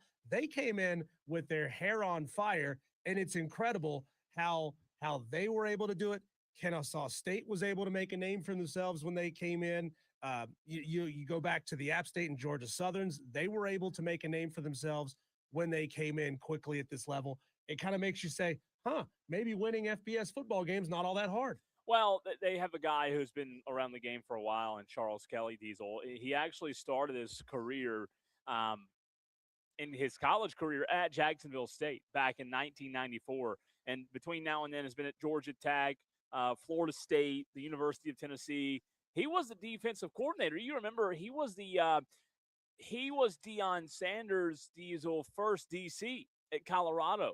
Deion Sanders hired Charles Kelly as his first DC, left Colorado, came back to Jacksonville State as the head coach. So a guy that's been around a long time, a good program. I'm excited for that one. What'd you say? That was a primetime game, 5:30, something like that on that opening weekend. But, correct. I mean, it's opening weekend, so we'll watch whatever. Now, as you mentioned a few minutes ago, it gets really good the next Thursday and Saturday. You've actually got games Thursday, Friday, and Saturday. But what about North Carolina TCU leading us off? You remember a game last year where TCU just obliterated North Carolina? Diesel to start the season, and we kind of thought that would be a good game, and it wasn't. And now, remember how packed that stadium was at kickoff? Yeah. And how empty it was at halftime? That's what I'm saying. You don't know what to expect. Now, this one's, you said it, in Dublin, which is just stupid that we're sending college football games to Dublin, Ireland. But I'm looking forward to it. We talked about Bill Belichick yesterday. I'm looking forward to that game specifically because I want to see what Bill Belichick in year 2 looks like. Yeah, really Saturday, August 29th, you've got, in my mind, like 3 prime watchable games. North Carolina, TCU, and this is just on paper, right? We don't know what kind of outcomes we're going to see. I think TCU probably going to boat race them again, unfortunately. NC State, Virginia. NC State is on the road at Virginia. Virginia right now favored by 5.5. Well, I got every reason to believe that Tony Elliott and squad are going to be good again this year, and that they could possibly cover that spread. A 5.5 point games spread last year. 11 games. Yeah. Pretty good. I think Jacksonville State, North Dakota State is going to be a good one because it's at North Dakota State in the Fargo Dome. That place is going to be absolutely incredible. And then last one, Cole, Memphis versus UNLV. That could be a fun game to sort of be the nightcap. Nobody's going to be watching New Mexico State, Florida State. No one's going to be watching Hawaii, Stanford, or Sac State versus Eastern Michigan. Really, those 3 or 4 games are the prime ones on Saturday. Are you already going through these spreads and thinking in your head of which one you're going to take opening weekend? Are you already doing that? Is that what you're doing right now? Maybe a little bit. Are you already looking at USC minus 35.5 as a favorite over San Jose State to just come out and absolutely bomb the upset picks challenge in week 1? Maybe Dan B is 35.5 points. I mean, I'm sure there's a handful of Seminole fans in our listening audience already willing to take that spread against their own team because, I mean, there's no way Florida State covers that spread. I mean, that is a massive How spread. How bad is New Mexico State, though? I mean, goodness gracious. I mean, let's see, 2025, New Mexico State. 30.5 points. Diesel, they may cover it. They may cover it. They were a 4-8 team last year. They're not good. They're 4-8. They started out 2-0. I mean, they beat the big old Bryant Bulldogs. They beat Tulsa, which, Tulsa 15 years ago, beating them would have been a big thing, would have been a good thing. And then they got boat raced by Louisiana Tech, boat raced by their in-state New Mexico Lobos. And, they were competitive in some games, really not competitive in other games. No. New Mexico State, it's a tough place. It's a really tough place to pull football talent, too. I'm excited, though. I'm excited. Yep. Let's do it. We are 50, let's see, I have it written down for 520, 52 days away from that opening weekend, Diesel, with UNC and TCU kicking things off in Dublin. I absolutely love it. Diesel, we've got to get to our headlines, our daily wires, what's going on in the sports world. A quick wraparound. That is next right here on the Fan Upstate.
3663. That's 844-FAN-PHONE. This is Wire to Wire with Cole, Bryson, and Diesel on the Fan Upstate. Well, Diesel, it's time to get to our top headlines. What's going on in the sports world? We call them our daily wires. It's the buzz, as you just heard, the buzz from Diesel. What about this, Diesel? In Miami Gardens, 2 staff members of the United States men's soccer team were suspended by FIFA for Monday's round of 16 game against Belgium. FIFA did not explain why it was imposed or why it imposed the discipline on team manager and U.S. Soccer Federation vice president. This is kind of wild. Did you hear about this? I had not, but it's not really a surprise because FIFA likes to play everything close to the vest unless they can use it as a promotional opportunity, in which case you're going to see hundreds of commercials about it. How about that? Sometimes FIFA, man, I don't understand it all. Speaking of not understanding, I don't understand what the Braves are doing right now if they're trying. Last night, as Dewey just mentioned on the stream, not good. The Pirates obliterated the Braves on Tuesday night by a score of 12-4. Atlanta is now 52-38 on the season, and the lead in the NL East, Diesel, is now down to 2 games in the NL East. Well, at least there's still 14 games over 500. Oh yeah, it's positive. They're still positive. Oh yeah, great. Ryan O'Hearn last night for the Pirates set a record 10 RBIs in the game. You know what was frustrating about last night is that Paul Skeens didn't. I said this yesterday. Remember we talked about his ERA, Diesel, in the last few starts? Paul Skeens wasn't that great last night. You hit him, and you got earned runs off of Paul Skeens and hits, and he only struck out 4 in 6 innings. So that's what's frustrating if you're a Braves fan. There's a lot of things. Like I told our guest earlier, it seems like every check engine light possible is on right now for the Braves. Yeah, but I mean, you still scored 4 runs in the game. Not that 4 runs will win you most baseball games in Major League Baseball, but let's be real, Cole. It took just an out of his body great performance by Ryan O'Hearn to beat the Braves. He had 10 RBIs what in the world? By himself, which is a record. That's an organizational record, Cole. The record was set by Johnny Rizzo in 1939, 54 years before O'Hearn was even born. That's what we do. We allow teams to set records against the Braves, baby. Yeah. We're good at that. Grant Holmes on the mound tonight for the Bravos. Free agent veteran wing Chris Middleton agreed on a 3-year, $17.6 million deal with the Washington Wizards via a sign and trade with Dallas on Tuesday. Shams Charania reported. The New York Yankees, Diesel, they swing and they fill in the blank. Strike out. They strike out. And a 6-4 loss to the Tampa Bay Rays on Tuesday night. New York whiffed 17 times to become the first team in American League history, Diesel, whose batters hit that mark in consecutive 9-inning games. Their starter, one of the five the Rays took to the mound, struck out 12 batters in 5.5 third innings, and he's the first pitcher on any team to have that many strikeouts through 5 innings against the Yankees in the last 50 years. I guess the Braves' problems aren't as bad when you compare them to the Yankees' strikeout problems, right? I mean, they're all bad. They're not good. Yeah. Both of these teams are they fancy themselves as contenders to go win the whole thing. Yeah. And both of them are falling apart at the same time. Oh, man. Also in New York, New York Knicks star point guard Jalen Brunson underwent surgery on his left wrist Tuesday, and the NBA Finals MVP is expected to return to basketball activities later this summer. Sources told ESPN Brunson played through the left injury during Diesel. He played through the left wrist injury during the Knicks championship run. Pretty impressive, right? He did what he did with a wrist injury. That makes all those 30, 35-point nights. What he had 36 in game 4 where they came back from 29 down. Yeah. To be able to accomplish that with a broken wrist. Again, I think they were already going to put a statue to him up somewhere around that arena, but I think the statue just got a little bit bigger. Maybe, and his wrist got inflamed a little bit too. You think so? Just don't hire the same guy that did Cristiano Ronaldo's statue. God. You remember that thing? I do. Today, Diesel marks the 16th anniversary of LeBron's decision to leave Cleveland and go to Miami. That was bad marketing on LeBron's part. I mean, why didn't he announce his decision today on the 16th anniversary? I know we all want these little easy, tidy storylines of LeBron's waiting until the anniversary. LeBron's going to decide on LeBron's schedule. He's not waiting for any of us. No. A couple more here for you. The details of the Big 12 sponsorship deal with Monster Energy drink have been released, and they're not great. The deal, which will feature jersey patches, comes out to just $1.25 million per school per year. Or for context, Diesel, UNLV is getting $2.2 million per year for putting a patch on their jerseys. How about that? I mean, this seems like a pretty low rate for a top level FBS conference, right? It does. I mean, $1.25 million a year. They ought to be getting minimum $3 million a year per school to put a logo. And if you can't pay that, sorry, we don't want your money. Wonder what the deal with that is. I mean, that is, like you said, maybe a little bargain there. We got an email. Diesel, I actually got an email from Kevin Davis of the ACC a few minutes ago. We were supposed to have Al Riveron on the show next week at ACC kickoff. Well, today, Al Riveron announced that he is stepping down after 4 years in that ACC official supervisor role. And Kevin Davis just sent me an email a few minutes ago and said, hey, you were supposed to have Al Riveron on the show. Now you're not. He just stepped down. So ACC news there for you. We will be joined by Diesel, a couple of other ACC guests next week. Kevin from the ACC is hooking us up with a couple of ACC guests. So in addition to the players and the coaches that we're going to have on, we'll have some ACC guests. We'll have everybody. We'll have beat writers. Yep. I mean, everybody next week. Coaches, players, ACC. Heck, was it last year or 2 years? Diesel, was it last year or 2 years ago? You and I had one of the conference or one of the college football playoff committee members on the show. That was a cool interview. Remember that? You never know who's going to be at these things. And, these are the movers and the shakers. Sometimes they're not the names that will blow you out of the water to say, oh, they got on Steve Jacobs or whatever. But you're like, wait a minute, that guy is he's got his fingers all over the place. Absolutely. On these events. Last one for you. The NCAA has officially launched an investigation into the University of Cincinnati's football program after allegations that they were aware of Brendan Sorsby's gambling habit during his time with the team. Per Ross Dellinger's report on Yahoo Sports, Diesel, Cincinnati officials expect to respond soon. Yeah. When they get their attorneys ready, right?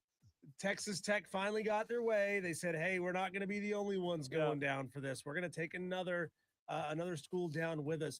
What's interesting, Cole, is Scott Satterfield spoke out about this, and he said, look, we knew that he had been flagged for gambling, but it was for gambling on a UFC fight, which is not illegal. He's technically allowed to gamble on UFC if he wants to. How much is he telling the truth? Sure. How much information is he leaving out? We'll have to just wait and see, because this is going to get interesting. Imagine that. Those are your daily wires. Yes, they are. When we come back, Cole, let's go back to the football field, as a matter of fact. But let's talk about old Cameron Newton, funky haircut Cam Newton himself, because we are a year away from Cam Newton being eligible for the Pro Football Hall of Fame. Let's take a look at the list of the guys who are eligible. Who do we think is a first ballot entrant? And who do we say, I don't know if that guy's going to get in anytime soon? We'll talk about that next.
From the fields to the courts and the gridiron to the tracks. Electrifying sports talk from start to finish. You're going wire to wire With Diesel and Cole Bryson. on the Fan Upstate.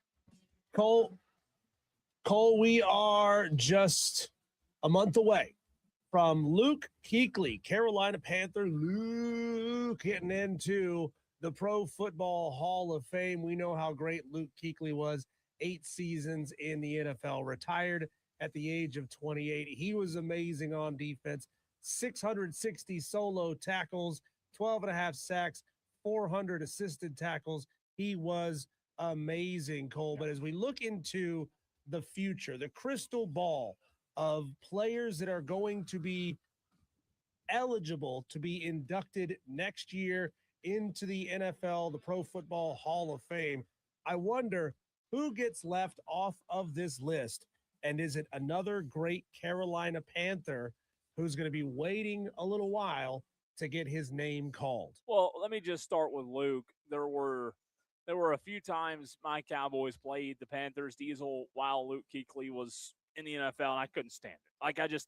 He was one of the all kidding aside, he was one of the guys that you just feared, and he was just so good. He was a ball hawk kind of player. He made plays, and you talked about some of his accolades. 7-time Pro Bowler, right? 7 times. You said he was in the NFL for how long? 8 years? 7-time Pro Bowler, 5-time first all-team pro or first team all-pro, and the 2012 AP Defensive Rookie of the Year. He won the coveted AP Defensive Player of the Year in the next season in 2013. Over 1,000 tackles, 18 interceptions. He hit the 100 tackle mark, Diesel, in every single season he played. He pushed through injury. He was always available. I couldn't stand when my team played him. He was that good. So I have all the respect in the world for Luke Kuechly. And you know what?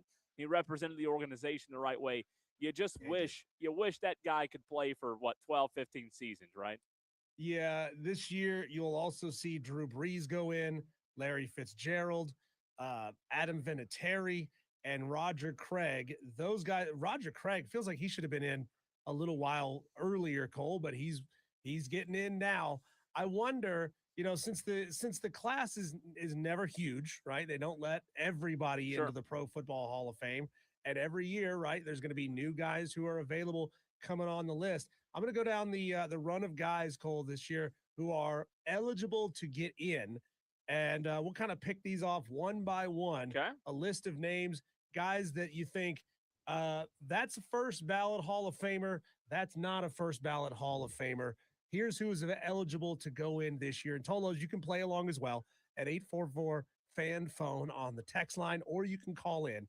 Adrian Peterson, Rob Gronkowski, Ben Roethlisberger, Richard Sherman, Cam Newton, Antonio Brown, Alex Mack, Andrew Whitworth, Eric Weddle, Gerald McCoy, Le'Veon Bell, Joe Hayden, Malcolm Jenkins, Brandon Brooks, Dante Hightower, and Ryan Kerrigan. Those guys are eligible to go in this year. And everyone you named, you could make a case for. I mean, every one of them. I kept making sounds. Those were all stud. Andrew Whitworth. I mean, that's a no doubter Hall of Fame guy. He played so long. He ended his career in LA, won a Super Bowl like that. I mean, there were some dudes on that list that you read out, and I would hate Diesel to be the committee, the people that have to pick. I mean, that is tough. You could make a case for every single one of those. I'm going to see who is eligible to go into the Pro Football Hall of Fame in 2028 and say, like, who's coming onto this list, Cole, that may jump some of these guys. Yeah, it's tough. And as we go through them one by one, I mean, we can strategize. Where did you said going into the break, you talked about your man Cam. Where was Cam in that Newton. mix? Do you think Cam Newton is a first ballot Hall of Famer? Or is he a Hall of Famer at all? I mean, he might be the most prolific or the most recognizable Carolina Panther as a face of the franchise. Yeah. But do I look at Cam Newton, who accomplished so much but not the ultimate goal, as saying that's a Hall of Famer? Sure. It's a great question. And Diesel, before we answer that, let's address something regarding Cam Newton, okay? A buddy of mine texted me during the break and said, how can Cam be eligible for the Hall of Fame when he hasn't retired yet? So typically, the perception is you have to retire from the NFL to be eligible for the Hall of Fame. Well, here's the ruling on that. Cam Newton is eligible in 2027 because he will have been inactive for 5 consecutive seasons, Diesel. So under current NFL rules, a player becomes eligible for the Hall of Fame 5 years after they last played. Even though Cam Newton has not officially retired, because Newton has not been on a roster or played a game since the 2021 season, his eligibility clock automatically began.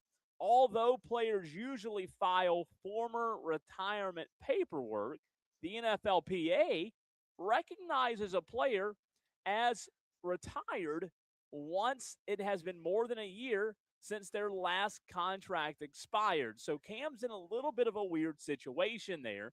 And the countdown for his potential enshrinement that you mentioned is already locked in. He'll be first-time eligible in the 2027 class. You mentioned Adrian Peterson. Cam Newton will be right beside Adrian Peterson for eligible. To answer your question, should he be – oh, we could spend an hour on this, couldn't we? Yeah. NFL, let's see. He was Offensive Player of the Year in 2015. Yeah. NFL MVP in 2015. First team All-Pro in 2015. He was a Pro Bowler 3 times. NFL Offensive Rookie of the Year in 2011. Yeah. Never won a Super Bowl, though.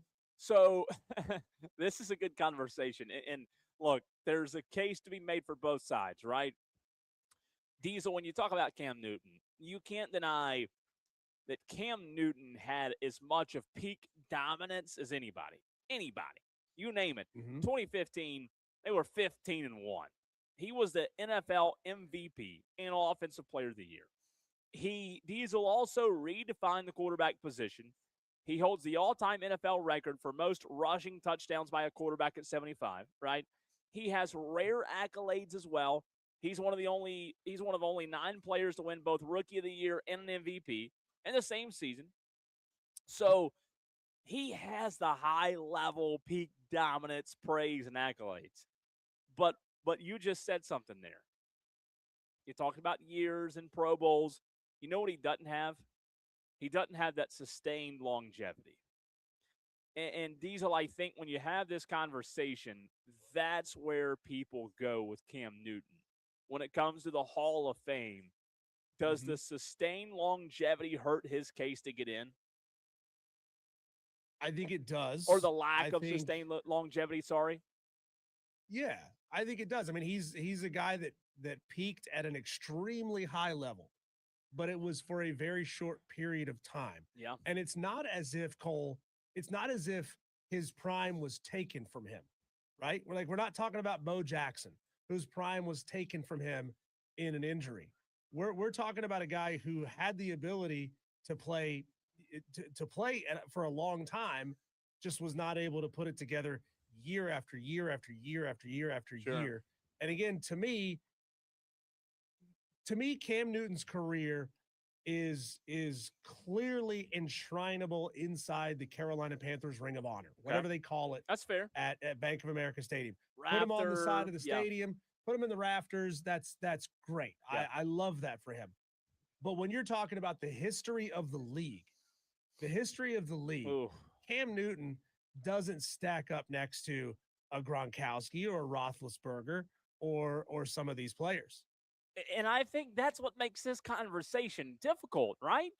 Because, you have to – I find myself right now going back and forth on it. In my head, Cam Newton's peak was as good as anybody's. He was as good as anybody. But you're right on the longevity piece. And the longevity piece is certainly – his overall passing stats, go look at that as well, Diesel. While his rushing numbers are legendary, his traditional passing stats fall short of those stats and benchmarks set by many Hall of Fame quarterbacks.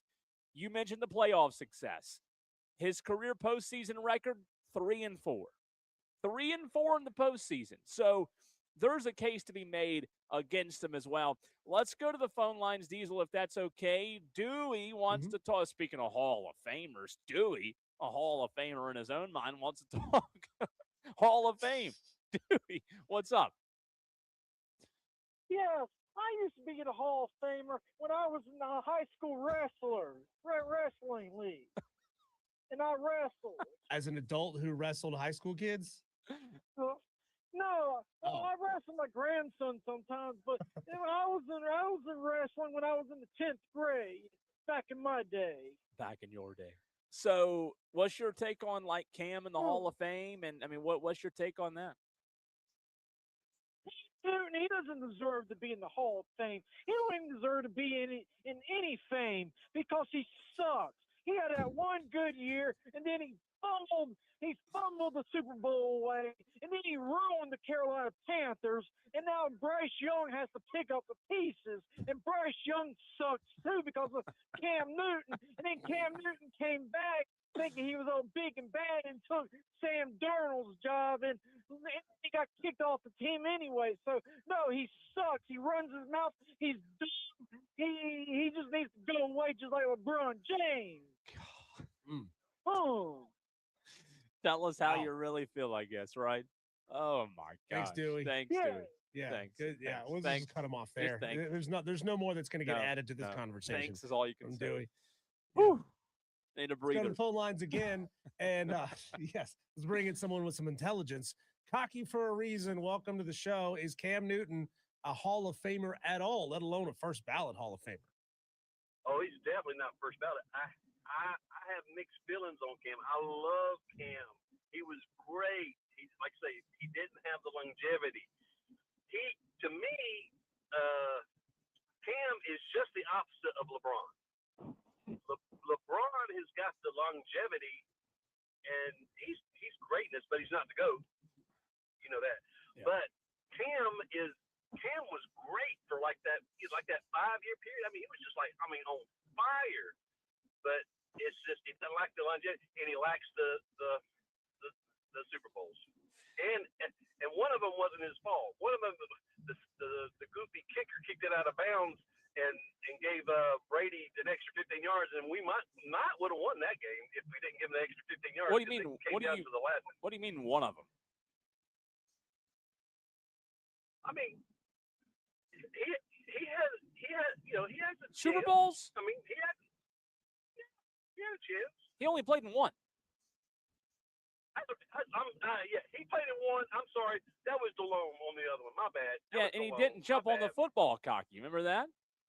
Oh yeah, I know. That's my bad. Yeah, that was DeLome on the first one. You know, you are convincing me, and Diesel and I think I'm leaning more toward what you said, Cocky. I think I'm leaning toward Diesel. I think I'm leaning toward no. I don't think he should be in. I think I agree with you and Cocky. Now he's a great player. Yeah. But just because you're a great player don't mean you're in the Hall of Fame. Sure. You know. Right. There's thousands of great players in the history of the NFL, but there's a reason why the Hall of Fame only lets 4, 5, 6, 7 guys in every year, and I don't see him as part of that class ever. I'm with you. Yeah, I got a love-hate with him. I love him because he was a Panther, but I hate him because he was Auburn, and he kept us from the Gamecocks winning the SEC. Speaking of hate, Cocky, what's this with you sending Diesel and I pictures on Twitter at an all-you-can-eat barbecue buffet on Sunday, and we Diesel and I didn't get an invitation to come eat all-you-can-eat barbecue? Y'all don't need an invitation. Y'all open invitation. Well, how do we know what's coming? We just show up and hope you're there? What do we just drive around the upstate looking for barbecues? No, like I said, tap me on the shoulder and say, hey, where are we going today, boys? And then we'll fill it in. Cocky, I've been sick. Everybody knows that barbecue pork ribs are great for sinus infections. Everyone knows that. Oh, really? Yeah, sure. Yeah, open you right up. Yeah, I like that. Barbecue pork ribs, they good for anything. It's a cure-all. That's a cure-all. I was jealous of that. I was jealous. He was at Mutt's, and I do love Mutt's. I love all-you-can-eat barbecue. It's pretty hard to beat. I know that. Yeah, they got good. Their sides are good. Yeah, it's good stuff.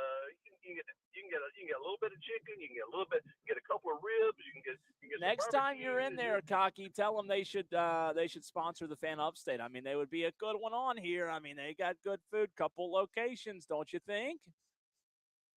I'll throw it down there. No Do problem it. there. Throw them Let's a bone. talk to somebody that knows somebody. Let's make it happen. Thanks, Cocky. Thanks, man. You know, you guys both bring up a good point. Like, I do think we have to be careful, Diesel, with the Hall of Fame. What do I mean by that? I think you have to say no to a guy like Cam because you have to keep the Hall of Fame to the absolute best of the best. And if you start, this is going to sound disrespectful, but if you allow any good player, any great player to get in, then the Hall of Fame, is it tarnished a little bit? Devalues it, yeah. It devalues it a little bit, the devalue of the Hall of Fame. I mean, it's tough. But you know what's tough about it is, like, you talk about the Panthers organization, and I guess this is a bad look on the Panthers, Diesel, but think about this. You said it, and I think I agree. Like, he might be the best Panther, one of the best Panthers of all time. I mean, he's one of the best Panthers of all time, yet he's not in the Hall of Fame. That just goes to show that the Hall of Fame, the reverence and what you have to do to get in, it is tough, and I think it should be that way.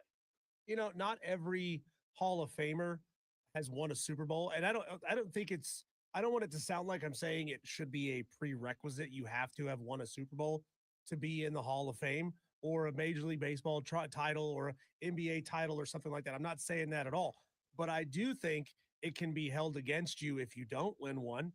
You know, if you're an all-time great player and you never pulled that off, part of it is that maybe your general manager never quite put the right pieces around you, or you played in a generation when there was just someone better than you out there on the field.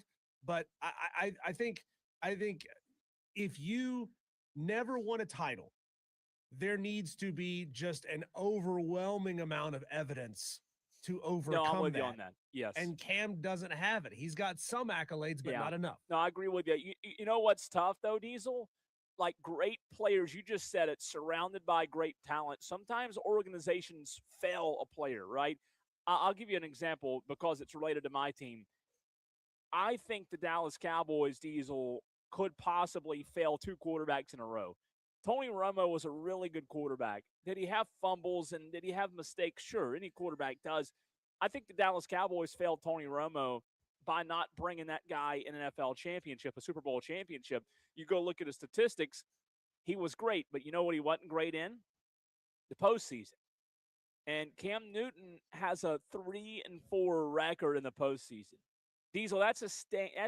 3-4 in that's his record in the postseason. So that's a big stain on Cam. You go look at a guy like Dak Prescott. Dak Prescott, when he's healthy, Diesel, and I'm not just saying this because I'm a Cowboys fan, Dak Prescott, this just shows the gap from a great player to a Hall of Fame player. Dak Prescott, when healthy, is year in and year out one of the top 5, maybe the best quarterback in the NFL statistically. I think the Cowboys are going to fail him again and him not get a Super Bowl. It just goes to show, I bring Dak and Tony Romo up to show the gap from really good quarterbacks. Dak Prescott was phenomenal last year. But the gap between a phenomenal quarterback and a Hall of Fame quarterback, Eli Manning, to the texter's point, Eli Manning's not in the Hall of Fame. So there's a big gap there, and I think that's the most important thing to recognize. I mean, Eli Manning's got 2 Super Bowl titles, 2 Super Bowl MVPs. I mean, if that's not good enough, that's tough. I mean, he's got some similar accolades to Joe Namath. Yeah. Think about that. You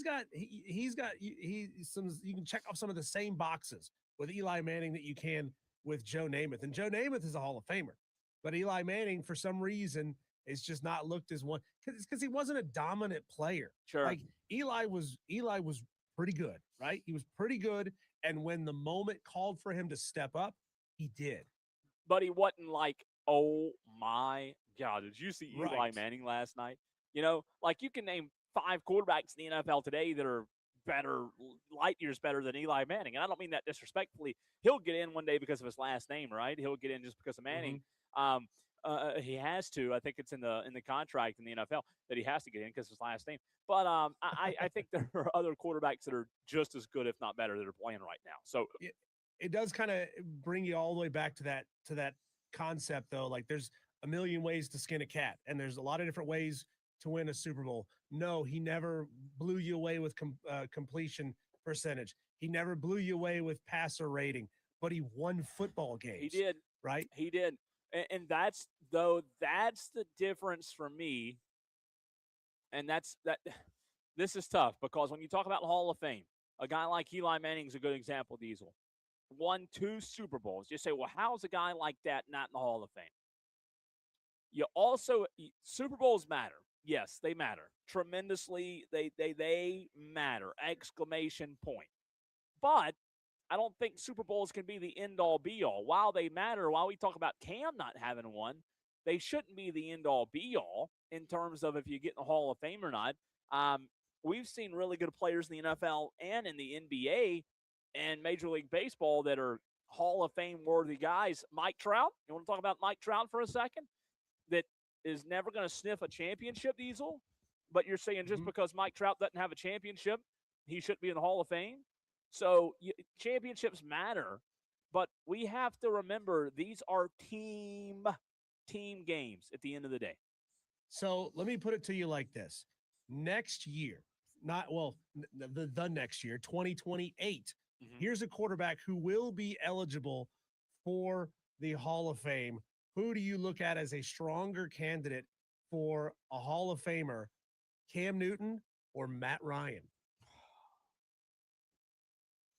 Because Matt Ryan, 4-time All-Pro, first-team All-Pro in 2016, NFL MVP in 2016. He was also an NFL Offensive Player of the Year. He was the AP NFL Offensive Rookie of the Year also. So a lot of similarities in their resumes. Is Matt Ryan a stronger candidate? Yeah. I don't think Matt Ryan's a Hall of Famer. I'm with you too. Exactly. I don't think he is. I just don't. But I can't make that much stronger of a case for Cam Newton over Matt Ryan if we're saying that Matt's not, and we're saying they're really kind of similar quarterbacks, not in their style, but in what they achieve. Look, Matt Ryan, I know we got to run through a break. Matt Ryan was named first-team All-Pro one time. And I know, look, that's still impressive, but it was one time. He was rarely voted as the top quarterback in the NFL year after year. Didn't win a Super Bowl. We talked about that not meaning everything. He was in a pass-heavy offense, an era where it was pass. I like Matt Ryan, but just personally, I don't think Matt Ryan's a Hall of Fame quarterback. He's a fringe guy. I think he's a fringe guy. It's a fun debate. It's a fun debate, and it is fun. Like I said, I think if it came to his final sort of years of eligibility, maybe we could see the NFL throw Cam Newton a bone. But I think part of it also, I think ultimately, Cole, his attitude will hurt him in these discussions. And the way he behaved at times will hurt him in these discussions. Percy on the Joy Law Firm text line at 844-326-3663 gets in. Good to hear from you, Percy, by the way. He says, Cam won 53% of his games at Carolina. Jake Delhomme won 58%. This doesn't tell the whole story. But, and again, Percy, to your point, that just goes to what we're saying. Like, there are so many factors and variables you have to take into consideration when you're talking about Hall of Fame, generational type players. That's what it is. It's a generational type player.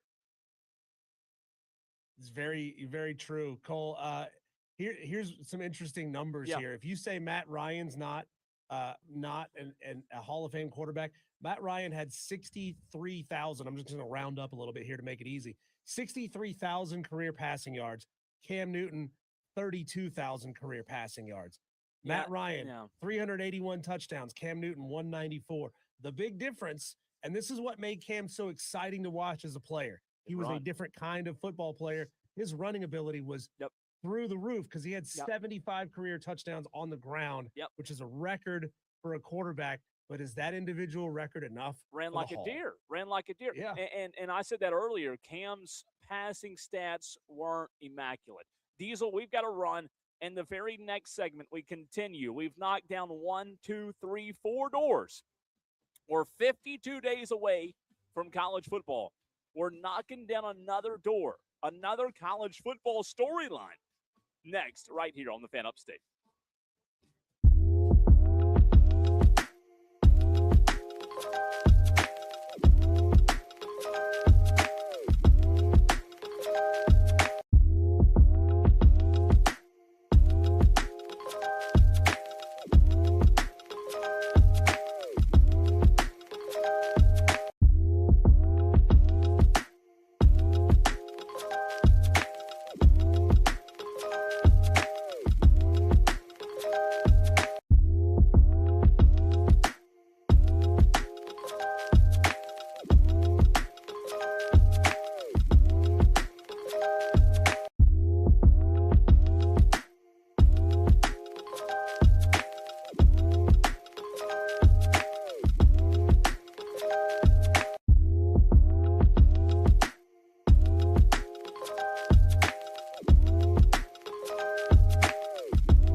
844 Fan Phone. This is Wire to Wire with Diesel and Cole Bryson on the Fan Upstate. Well, we're knocking down the doors as college football now 52 days away, man. We're getting close. We're getting close. We can do this, Diesel, on these college football storylines.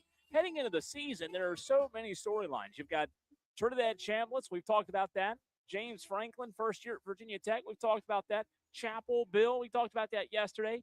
We also talked about Signetti last week.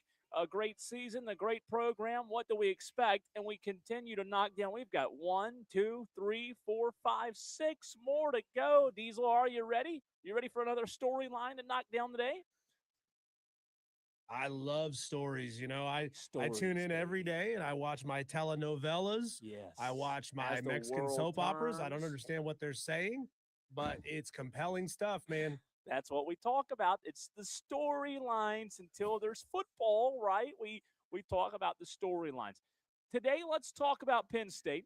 Why is Penn State relevant for us in South Carolina? Why is it a relevant storyline? Well, we talked about James Franklin just a couple of days ago, who was at Penn State. One of the biggest storylines, Diesel, that's not being talked about a ton, but I think is very, very interesting. Matt Campbell, first-year head coach of the Nittany Lions. The Nittany Lions always were blemished by James Franklin not being able to win the big game, right? So now what does life now look like? The storyline of Penn State's new identity under Matt Campbell. Correct me if I'm wrong here, Diesel. When you and I were on air together and this news broke, I remember what my reaction was. You were pretty positive, right, about this hire? Is that right? I thought Matt Campbell should have gotten a big-time job earlier than he got one. I mean, his level of consistency there at Iowa State was really commendable. And considering how long Penn State went without making a head coach, I thought, you know, given the circumstances, they knocked it out of the park. Okay. I think so. I don't have any issue with that.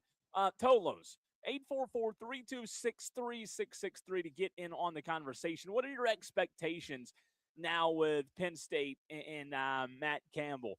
I think, Diesel, based on what I've gathered, I think you're going to continue to see Penn State a physical brand, fundamentally sound. You're going to lean on experience, especially this year with Rocco Beck at quarterback. I think Penn State will be able to continue to use the portal and utilize it in a strong way. You've got a tight end room featuring Iowa State transfer Ben Brahmer, good tight end. Campbell's offensive coordinator, Diesel, is Taylor Mauser. He brings continuity to an offense tailored around using tight ends. We just saw a story recently about Chad Morris using tight ends. So I think when you look at the schedule, Diesel, it's all about the schedule, right? Matt Campbell's first year at Penn State, what is interesting about this schedule? You know what he does? He avoids Oregon. Diesel, he avoids Ohio State. In Matt Campbell's first year at Penn State, he doesn't have to play Oregon or Ohio State. That's a pretty good draw in his first season, right? Yeah. I mean, come on. James Franklin is saying, hey, why couldn't I get that draw while I was head coach there? Yeah, that Oregon-Penn State game from last year was still one of the – I remember watching that game. It was still one of the best games I watched all season. So I think – was it a sexy hire? No, but I think, Diesel, I think it's a stability hire for Penn State, if that makes sense. Oh, they absolutely needed somebody who could come in and keep the Nittany Lion faithful happy. Like I said, considering how long it took for them, and maybe you know, we are overblowing all of the potential candidates that we thought should have been hired. Like we thought, all right, you jumped the gun too early, and you thought, hey, we're the sexy girl on campus, and we're going to be able to get dates from everybody that we want. And then people just kept turning them down. They could have hired an unknown, and the natives would be restless is not the right word to describe it. Yeah. But he was able to come in, and even though it's Iowa State, and even though Penn State fans will look at Iowa State like they're lesser than, yeah, he's a guy who the Midwest. He's going to bring that sort of no-nonsense style of football, and I think it's going to work really, really well for them at Penn State, and it's going to keep those fans from jumping ship, getting nervous, pulling donations early. Let's do a little win-loss with Penn State. You ready? Win-loss on Penn State, 2026. What their expectations are under first-year head coach Matt Campbell. We'll go win-loss starting September 5th, Marshall. I'll give them a win, but I think they might have some problems with Marshall. I'm going to be real with you. You think I think so? Marshall is a really good program that they're one of those programs that could scare you if you're not paying attention. Yeah, I'll go win there. At Temple. Yeah. Win. 2-0. Buffalo. Win. 3-0, right? The only reason they're playing at Temple is because they're playing them at Lincoln Financial Field.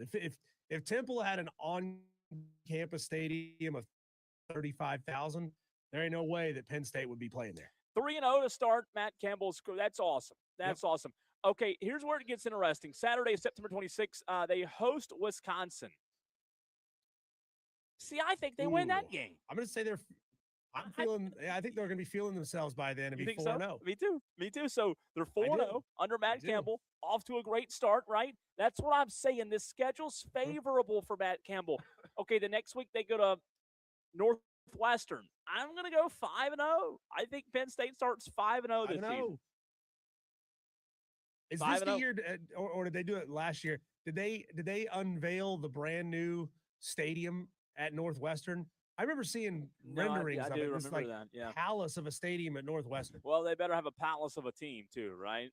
So they're 5-0. I think. I predict. You and I both predict them to start 5-0. They come back home on October 10th and host the Trojans of USC, who, let's be honest, have been overrated. They're ranked 20th heading into the season. What's US?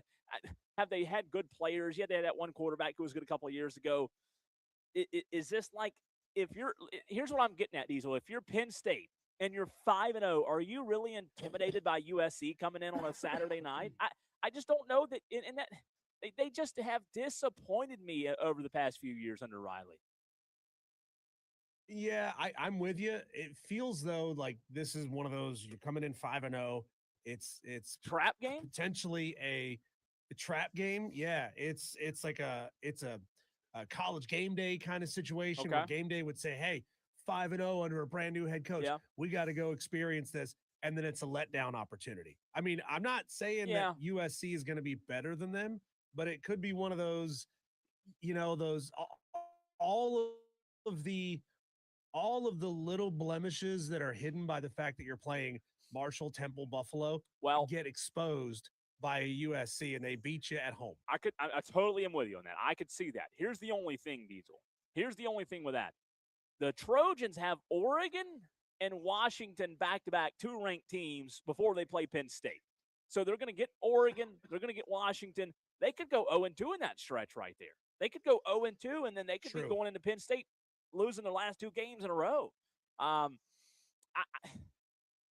There's a part of me that wants to say 6-0 right here. There's a part of me that wants to say 6-0 for Penn State. What if it works out well for everybody? What if Penn State is amazing this year and Virginia Tech is amazing this year? It's like, all we need to do is play a little game of musical chairs. Right. Diesel, I don't believe in USC until proven otherwise. That's where I am. So I hate to be. I'm with you. They're one of those programs that's lost the benefit of the doubt. No doubt. All right, so let's go next week. They're at Michigan. I think that's going to be extremely tough. Could they win it? Sure, they could win it, but I think Michigan at or in Ann Arbor, I think that'll be tough. If they're going to lose, I mean, if they win that game, they got a chance to go undefeated. But I think Diesel, they're going to at least trip up a couple of times this season. I don't know, man. I mean, really? Michigan's got Kyle Whittingham as a new head coach this year. Oh my gosh! I know it's an amazing environment. Are you trying to talk me into going? I think seven. I'm telling you that Penn State falls to USC in a game they shouldn't lose, and they answer by going on the road and winning a game they shouldn't win. That would be cool. So I got them at 6-1. Okay, and I'll take that with you. I'll go 6-1. Let's say they lose to USC or Michigan. I'm fine with that. If they win both, though, I mean, they're running the table.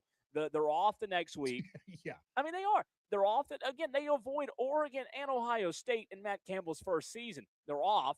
Then they host Purdue. That's a win, right? The next tough game, 7-1. Yeah, absolutely. I'll go 7-1 in a perfect. I mean, I think so.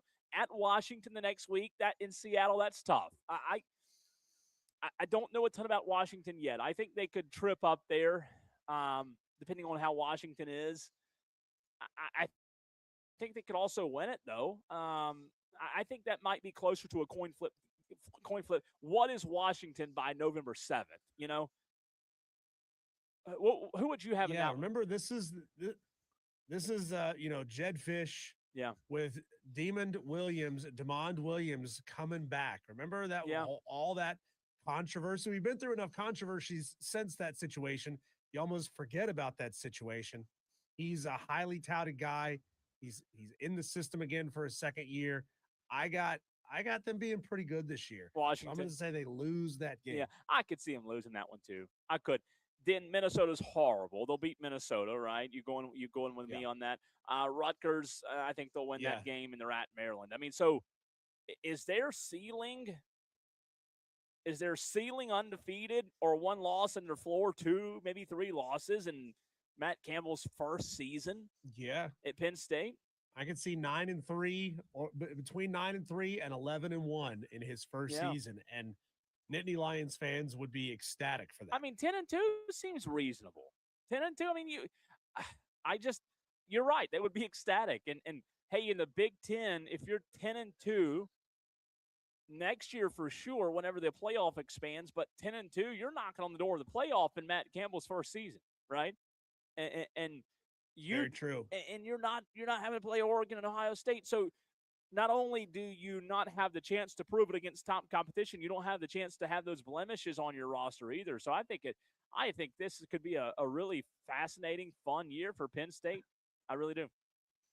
And the fun thing about it is none of these 3 really tough games that they play, USC, Michigan, and Washington, I think they'll be competitive in all 3 of those games. I think they can win. Don't see anybody on this schedule that is far and away better than them, to the point that they would embarrass them by like a 35-7 or 35-10 kind of game. No, I don't need. That's what I'm saying. I think that they're in a good spot, and there's not a no doubter on the schedule. And I think if they can put it together, first year head coach, God, wouldn't that be a cool story? Matt Campbell making the CFB in his first season.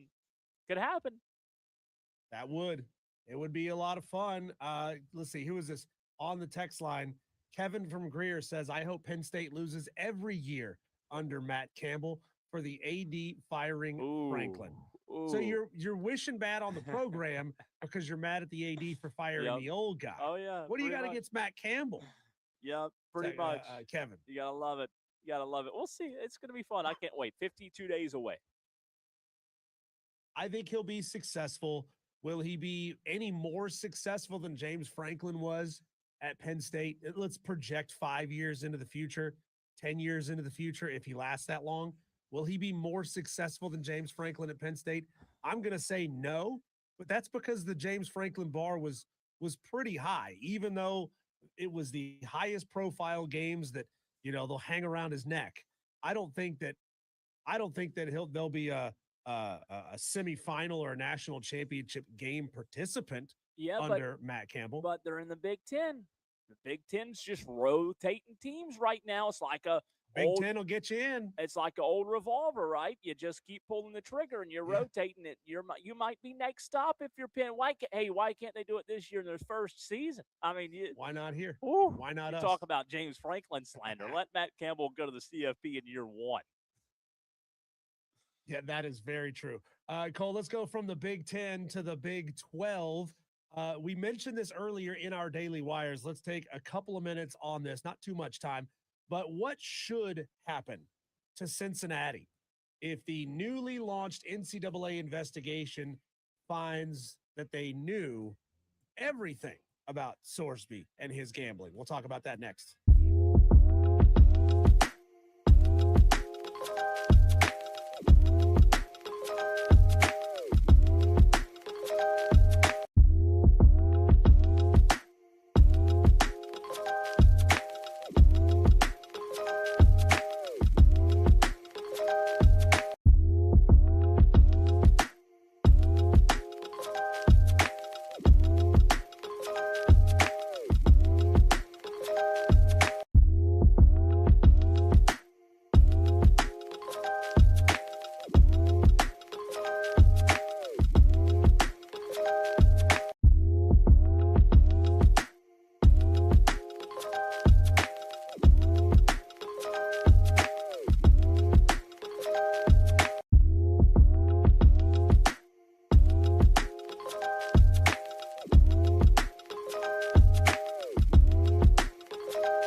Upstate. Cole, you know that I have a lot of love for Scott Satterfield as a coach. When he was a coach at App State, he was part of transitioning us from the FCS level to the G5 level. Yep. And he was pretty good. And he parlayed that into the job at Louisville, where things kind of fell apart. He tried to parlay that into the job at South Carolina, flirted with them, and that's why it fell apart at Louisville. Now he's at Cincinnati, and things have not gone off to a great start for Scott Satterfield as the head coach. 15-22. Now he's got this to deal with: the Brendan Sorsby backlash, as pointed his direction by his good friends over at Texas Tech in his own conference, by the way. Yeah, and you know what? When this news came out, was it yesterday or today, that Cincinnati maybe knew about it, and they hadn't released a statement yet. I guess they're getting their attorneys together or whatever they're supposed to do to release a statement. Diesel, here's where I am. I hate to say this. We gave Texas Tech a pretty hard time, especially their fans. Yep. Are we surprised that Cincinnati knew? I mean, like, this news comes across, Cincinnati knew about it. Are we surprised in today's age? Like, do fans and programs even care? Like, of course they care. They say they care, but yeah, it doesn't surprise me one bit if Cincinnati knew about this. Remember, it wasn't that long ago that Cincinnati was playing Georgia and playing them pretty good in a New Year's Six game, and we thought, here's a program that's ascending in a big way. Well, that's not the case anymore. Different regime. Oh, I'm sorry, I didn't mean to cut you off. I'm just saying, weren't they in the CFP a couple of years ago? They were, yes, You're right. They did make the 4-team CFP. I said that. I thought you that. So. I thought so. Yeah, you're right. But Scott Satterfield was not the coach at the time. He was brought in to replace that regime. 15-22. He's plus 500 overall as a head coach, but he has not guided Cincinnati the way that they would like. And the question is, if this season goes poorly and if this story goes poorly for Cincinnati, is that all she wrote for Scott Satterfield, potentially as an FBS head coach? Because this was reported by Chris Vanini earlier today. Scott Satterfield confirmed previous reporting from The Athletic that an attempt by Sorsby to bet on UFC had been flagged in 2024, but that is not against NCAA rules because it is not an NCAA sport. So they knew that he tried to gamble. Whether or not they knew that he had a gambling problem, that is maybe a bigger question. But this just seems like one of those little add-on black eyes that takes you down as a head coach. It does, and it's not good for whether it's Satterfield or anybody. I mean, it's tough. And by the way, that was Cincinnati, Alabama, Cotton Bowl 2021. The reason I remembered that game, I was there. I was there that game. I was actually working that game. I just moved to Texas, and that was one of the first games I had to work. And Cincinnati was kind of competitive, for a little bit in that game, but Bama pretty much took care of business. But no, it's a black eye. It doesn't matter who it is. It definitely is. It was Luke Fickell. I couldn't pull his name out of the ether in that moment. Yep. Luke Fickell was the head coach in Cincinnati when they were finding all that success. Dan Wetzel of ESPN touched on something in an article that we talked about yesterday, and he says it's real simple why Team USA cannot be successful in the World Cup. There's one reason Dan Wetzel believes we mentioned this. Is this the only reason? Does this have legs? Tolos, if you have kids that have played youth sports, family members, friends, want to get your thoughts on this conversation. Dan Wetzel of ESPN says Team USA will never be successful because we'll tell you next.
Diesel, this was something that we talked about yesterday on the show. Team USA is now out, eliminated from the World Cup. And we want to know, by the way, look who it is. Buckeye Mike has strolled in, and he's here at Ingles as well on the east side at 2000 South Pine Street. Good to see you, Buckeye Mike, as always. G as well in the house. A couple of Tolos hanging out with us here in Spartanburg. Dan Wetzel brought something up that we discussed yesterday a little bit, Diesel, but he put it pretty blunt. Why can Team USA, why can the United States of America not be successful in the World Cup? Dan Wetzel, Diesel, want to get your reaction of ESPN said it's very simple. World Cup losses will continue until America fixes its youth soccer system. Youth soccer system, this was something that we brought up. Is it as simple, in your mind, this is where we start, is it as simple as America needing to fix their youth soccer system, yes or no? That is a huge part of it. We spent some time on this yesterday. It is not just a soccer issue, Cole. It's an all youth sports issue in America, because you know what? We have decided to take youth sports from a service that we provide to young kids to get them active, to get out there playing games, and who knows, maybe find some talent that can go on and play at a higher level, to how can we make everything big business and extract every single dollar we can possibly extract out of players, out of parents, out of fees to get into certain leagues, all these different sort of financial gates that people who especially are really talented, and parents who have really talented kids have to somehow figure out a way to manage. Because I saw something earlier, Cole, and I'll see if I can find the exact numbers. Youth sports in America is exploding in its profitability to the point where youth sports now rival professional leagues as far as how much money they make. They're killing it. I have friends whose kids play travel baseball during the summer, and Diesel, the amount of money it costs to enter these tournaments, it's unbelievable. It's unbelievable. So, Tolos, want to hear from you at 844-326-3663. Phone lines are open. Joy Law Firm text line open as well. Texter gets in. This is Gold Rush. He said, maybe next time you post on Twitter which Ingles you will be at. If you do, I will check it more often. This is Gold Rush. I enjoy listening to you on the way home from work. Well, Gold Rush, I hate to break the bad news to you. I did post on Twitter earlier today about 1 p.m. which Ingles we were going to be at. So hate it for you that you missed it. We'd love to see you. Maybe next time you can swing by, but I did at the Cole Bryson posted on Twitter earlier today. I'm with you. And this is where I want to hear from the Tolos out there, especially those that like have kids playing sports, youth soccer, whatever it is. I understand what you're saying, and I understand these are what Dan Wetzel's saying about youth sports and youth soccer being the problem as to why Team USA is not good. I guess my barrier, what I don't understand is, and I'm not just trying to play devil's advocate. I sincerely don't understand this. Every sport costs money. So, and again, we're going to get into this article from Dan Wetzel and go deep into as of why he says this. But like, I guess my biggest barrier is like, what sport is free to play at the little league level? Football cost. You go play a little league football league in Spartanburg or Greenville. It costs. Baseball cost. Basketball. It's not so much just playing Pop Warner football or playing Little League baseball. It's all of the additional fees tacked onto that, right? I mean, when I was a kid, I played Little League baseball, and I played, I don't know what they called it, Little League basketball, whatever they called it. I played a couple different sports, Cole. My parents never had to spend more than, 40, 50, 60 bucks to sign me up for the season. I had to pay for a jersey, but that was it. There was a whole new industry has been created around youth sports to try to extract money out of parents. And like I said, it's not just the free or relatively inexpensive Little League anymore. It's everything on top of that, to where if you want to push talent somewhere, it gets to the point where parents have to decide, am I going to sell my house to buy an RV to take my kid on the road and bank my entire financial future on whether or not my child becomes a mega rich athlete? Yeah, I'm with you on that. I think it comes down to so many aspects. And again, I'm not saying that youth soccer's not a reason. I totally get that. And Stephen Webb, yesterday, he called into the show, Diesel, and he provided some great insight on that as well. So Dan Wetzel in this ESPN article, he brought up an interesting point. And we lost to Belgium on Monday. Team USA did. Dan Wetzel says it's not a talent issue. He said it's not talent. It's about development. So Dan goes on this article and says, Diesel, I quote, our players can run and jump as well as almost any of those advancing on other teams. This is a nation of nearly 350 million, with untold millions more available through various citizenship tentacles allowed by FIFA. Belgium, who we lost to, has just 12 million residents. Norway has 5.6, the size of South Carolina, by the way. And it's not only through the quarterfinals, but is obsessed with enough different sports that it just won the total medal count at the Winter Olympics as well. Dan says, Diesel, we have enough athletes and enough athletes with the requisite technical skills, but do we have enough competitors? Do we have enough players who don't want to just win, but need to win, guys who want more than just to appear in a Michelob Ultra commercial? And Dan goes on to say, this is where I think he's more spot on. He says, more troublingly, how do we get them in a country where the developmental system is powered by travel soccer that requires ever-increasing pay-to-play? Is it a part of it? Sure, pay-to-play. I think it is. But I think for me, the development side of it is so much more critical when it comes to soccer. And I'm not a soccer guy, but I do think the development's huge. Yeah. Okay. So there's two parts of what he just said there. Okay. He said there has to be a greater want to, right? There has to be a more of a push to get young kids into athletics and make them look at soccer like it's a sport they can go make millions at and make a career out of. It's just not that in America. It is seen as a rich kid sport. And for the most part, it is a rich kid sport. I mean, like we were saying yesterday, the poor athletes, they want to go play football. They want to go play baseball. They want to go play basketball. That's where we have built a system in America to funnel talent to a point where it can get noticed. We don't do that the same way in soccer. You would think, and we've all been saying this for years, you would think in a country as big as we are, what are we, 350 million people? 350 million, yeah. That we would have enough kids to spread around and create an apparatus where, all right, there's enough talent to go around all these leagues. There has to be a cultural shift towards making soccer a top of mind option for parents who have talented kids. Some of that has to do, Cole, with specialization at a young age. I mean, think about it like this. We talk about it all the time with high school coaches. These kids are getting burnt out specializing in football from the time they're like 8 years old. They don't get exposed to soccer in the off season of football. They don't get exposed to this as another option. And football is doing a better job at sort of siloing or compartmentalizing all of their time. And again, we talked about it yesterday. Our best athletes are specializing and being developed in so many other sports.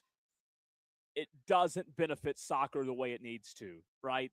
They're being developed in so many other sports out there that soccer's on the back burner. And that's the reality of it. Whether you agree with it, disagree with it, like it or don't like it, soccer growing up in America is on the back burner. Maybe it's not for you and your family, but for the majority of Americans, Diesel, it is. It is. And you know, like, a little bit of what I don't understand about Team USA the other night on Monday, like, I get that we're not set up to have this strong soccer culture, but Diesel, the U.S. was set up with all of the advantages on Monday night. I mean, you and I talked about it.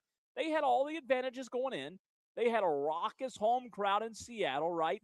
that crowd was insane Monday night. I mean, Seattle has nothing. The Seahawks have nothing on that crowd Monday night.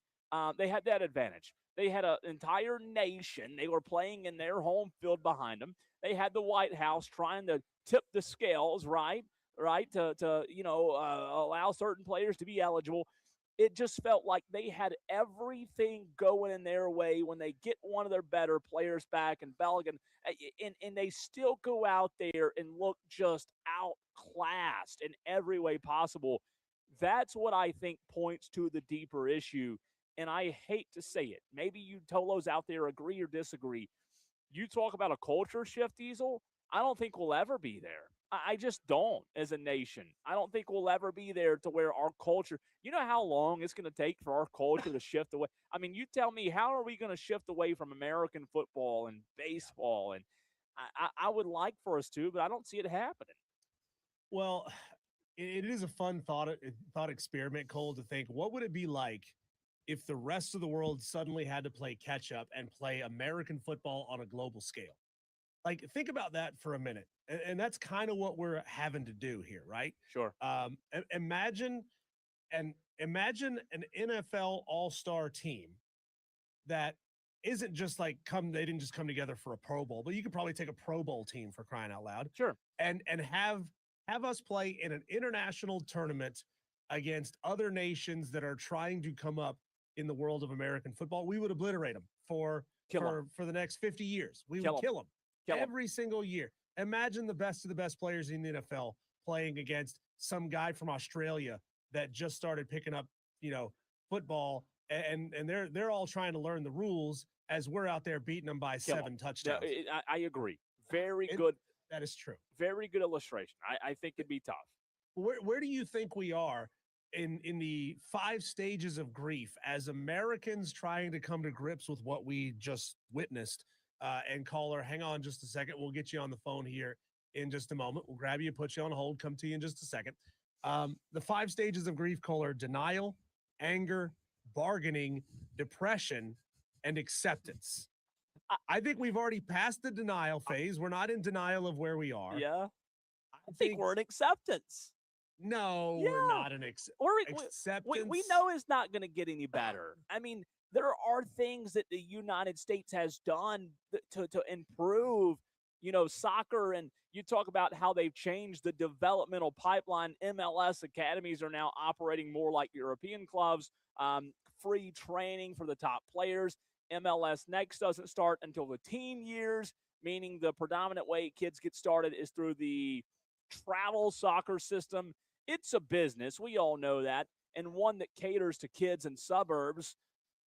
But it is, you talk about $10,000 to $20,000 a year in travel, fees, and training, in addition to investing lots of free time to drive 3 states away to an elite showcase instead of playing a team across town.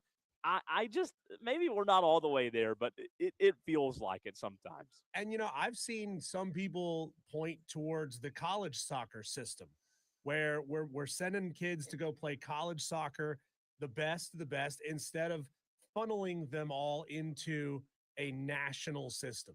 Yeah. And maybe there's some truth to that. And you're right. Are we capable of pivoting and creating a system that would work and put us on a global scale in soccer? Yes. Are we completely set up to do a very, very different thing? Also, yes. And there's so much money in that we're probably not going to dismantle it. Yeah, it's going to be interesting. Let's go to the phone lines. Who do we have, Diesel? We got PT on the phone who wants to talk about the youth soccer system in America. PT. Hey guys, how are y'all? Appreciate you taking my call. Yeah, man. I was watching that Argentina Egypt game, and after the third goal, there, the best part of this World Cup for me is watching the fans, not watching the game, but definitely watching the fans and their emotion. And I noticed this 5-year-old boy in his dad's arms, and he's got tears in his eyes, and he's chanting. And I thought, dang, that 4 or 5-year-old boy's got that much passion for this game. And I just don't think that we have that passion, number one. And we don't have soccer heroes Yeah. in America like they That's a good do. point. They've got so many heroes. They've got the posters up in their room. They wake up with a soccer ball at their feet. We just haven't gotten there yet. Maybe there are great athletes, and you're right, Diesel.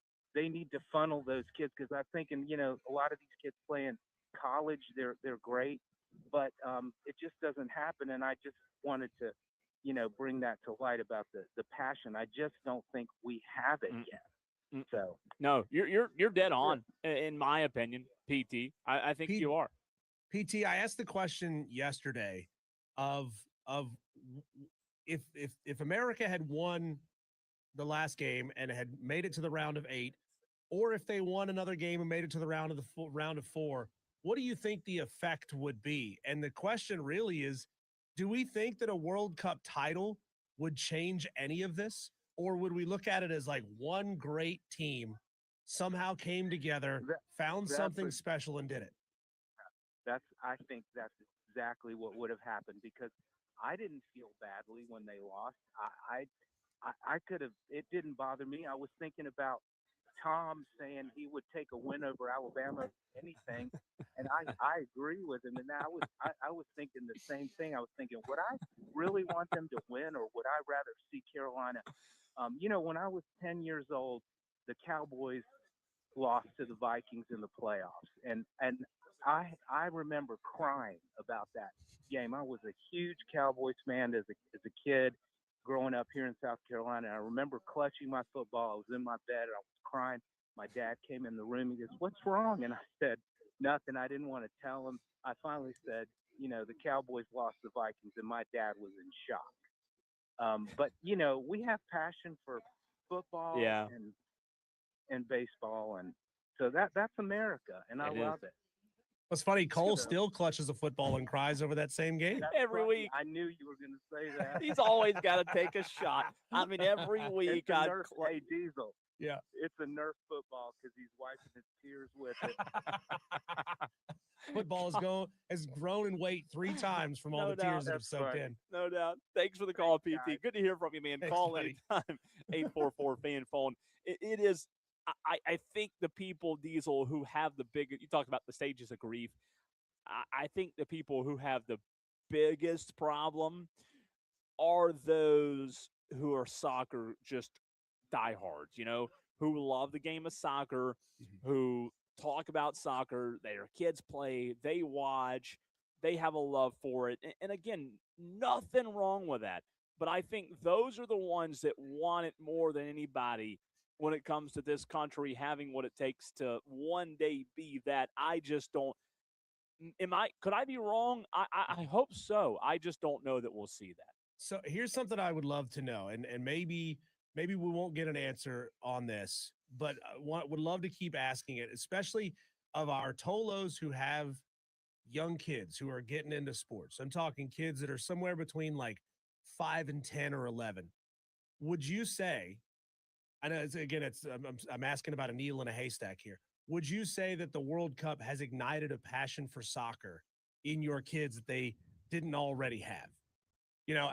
Has what we've seen on TV over these past 2 weeks of Team USA looking great, winning games, feeling good about ourselves, has that inspired anyone's kids to go out and pick up a soccer ball and say, "I want to play"? It's a good question. And hey, if the answer is no, then we're not anywhere closer to, you know what I mean? Right. Like if the answer is no, if you polled the country and the overwhelming answer was no, we are not anywhere closer than where we were before. And that's just the reality of it. I mean, I love it.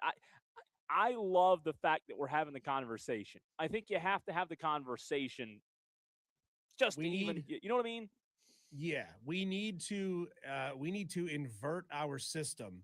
Instead of making it a pay for play system, we need to have a system that seeks out the youngest talent and then fosters them through a system and sponsors them through a system. But we just don't have that. We're not set up. Time out. It just hit me. We're doing it wrong. We're doing all this wrong, Diesel. You mean what are we doing? cultivating a culture. That's never going to happen. That's never going to happen. We're doing this wrong. If we want to be good, we've got to go steal the kids from other countries at birth, bring them to the United States, and recruit them over here. Whoa. What do we do? Now we're talking about human trafficking and birthright citizenship. Now we're in a different conversation. No, it does. What do they say? Win at all cost. If we want to, we've got to start recruiting better. To heck with the developmental stuff, right? We'll just be like, here's what we do. To be silly, I'm gonna say something political here, but it's just for the sake of being silly here, okay? Why don't we, instead of having ICE agents rounding people up and deporting them, why don't we task them to go out and find good soccer players? Because they're apparently pretty good. So they're pretty good at tracking people down. You put together a task force where that's their job. Yep.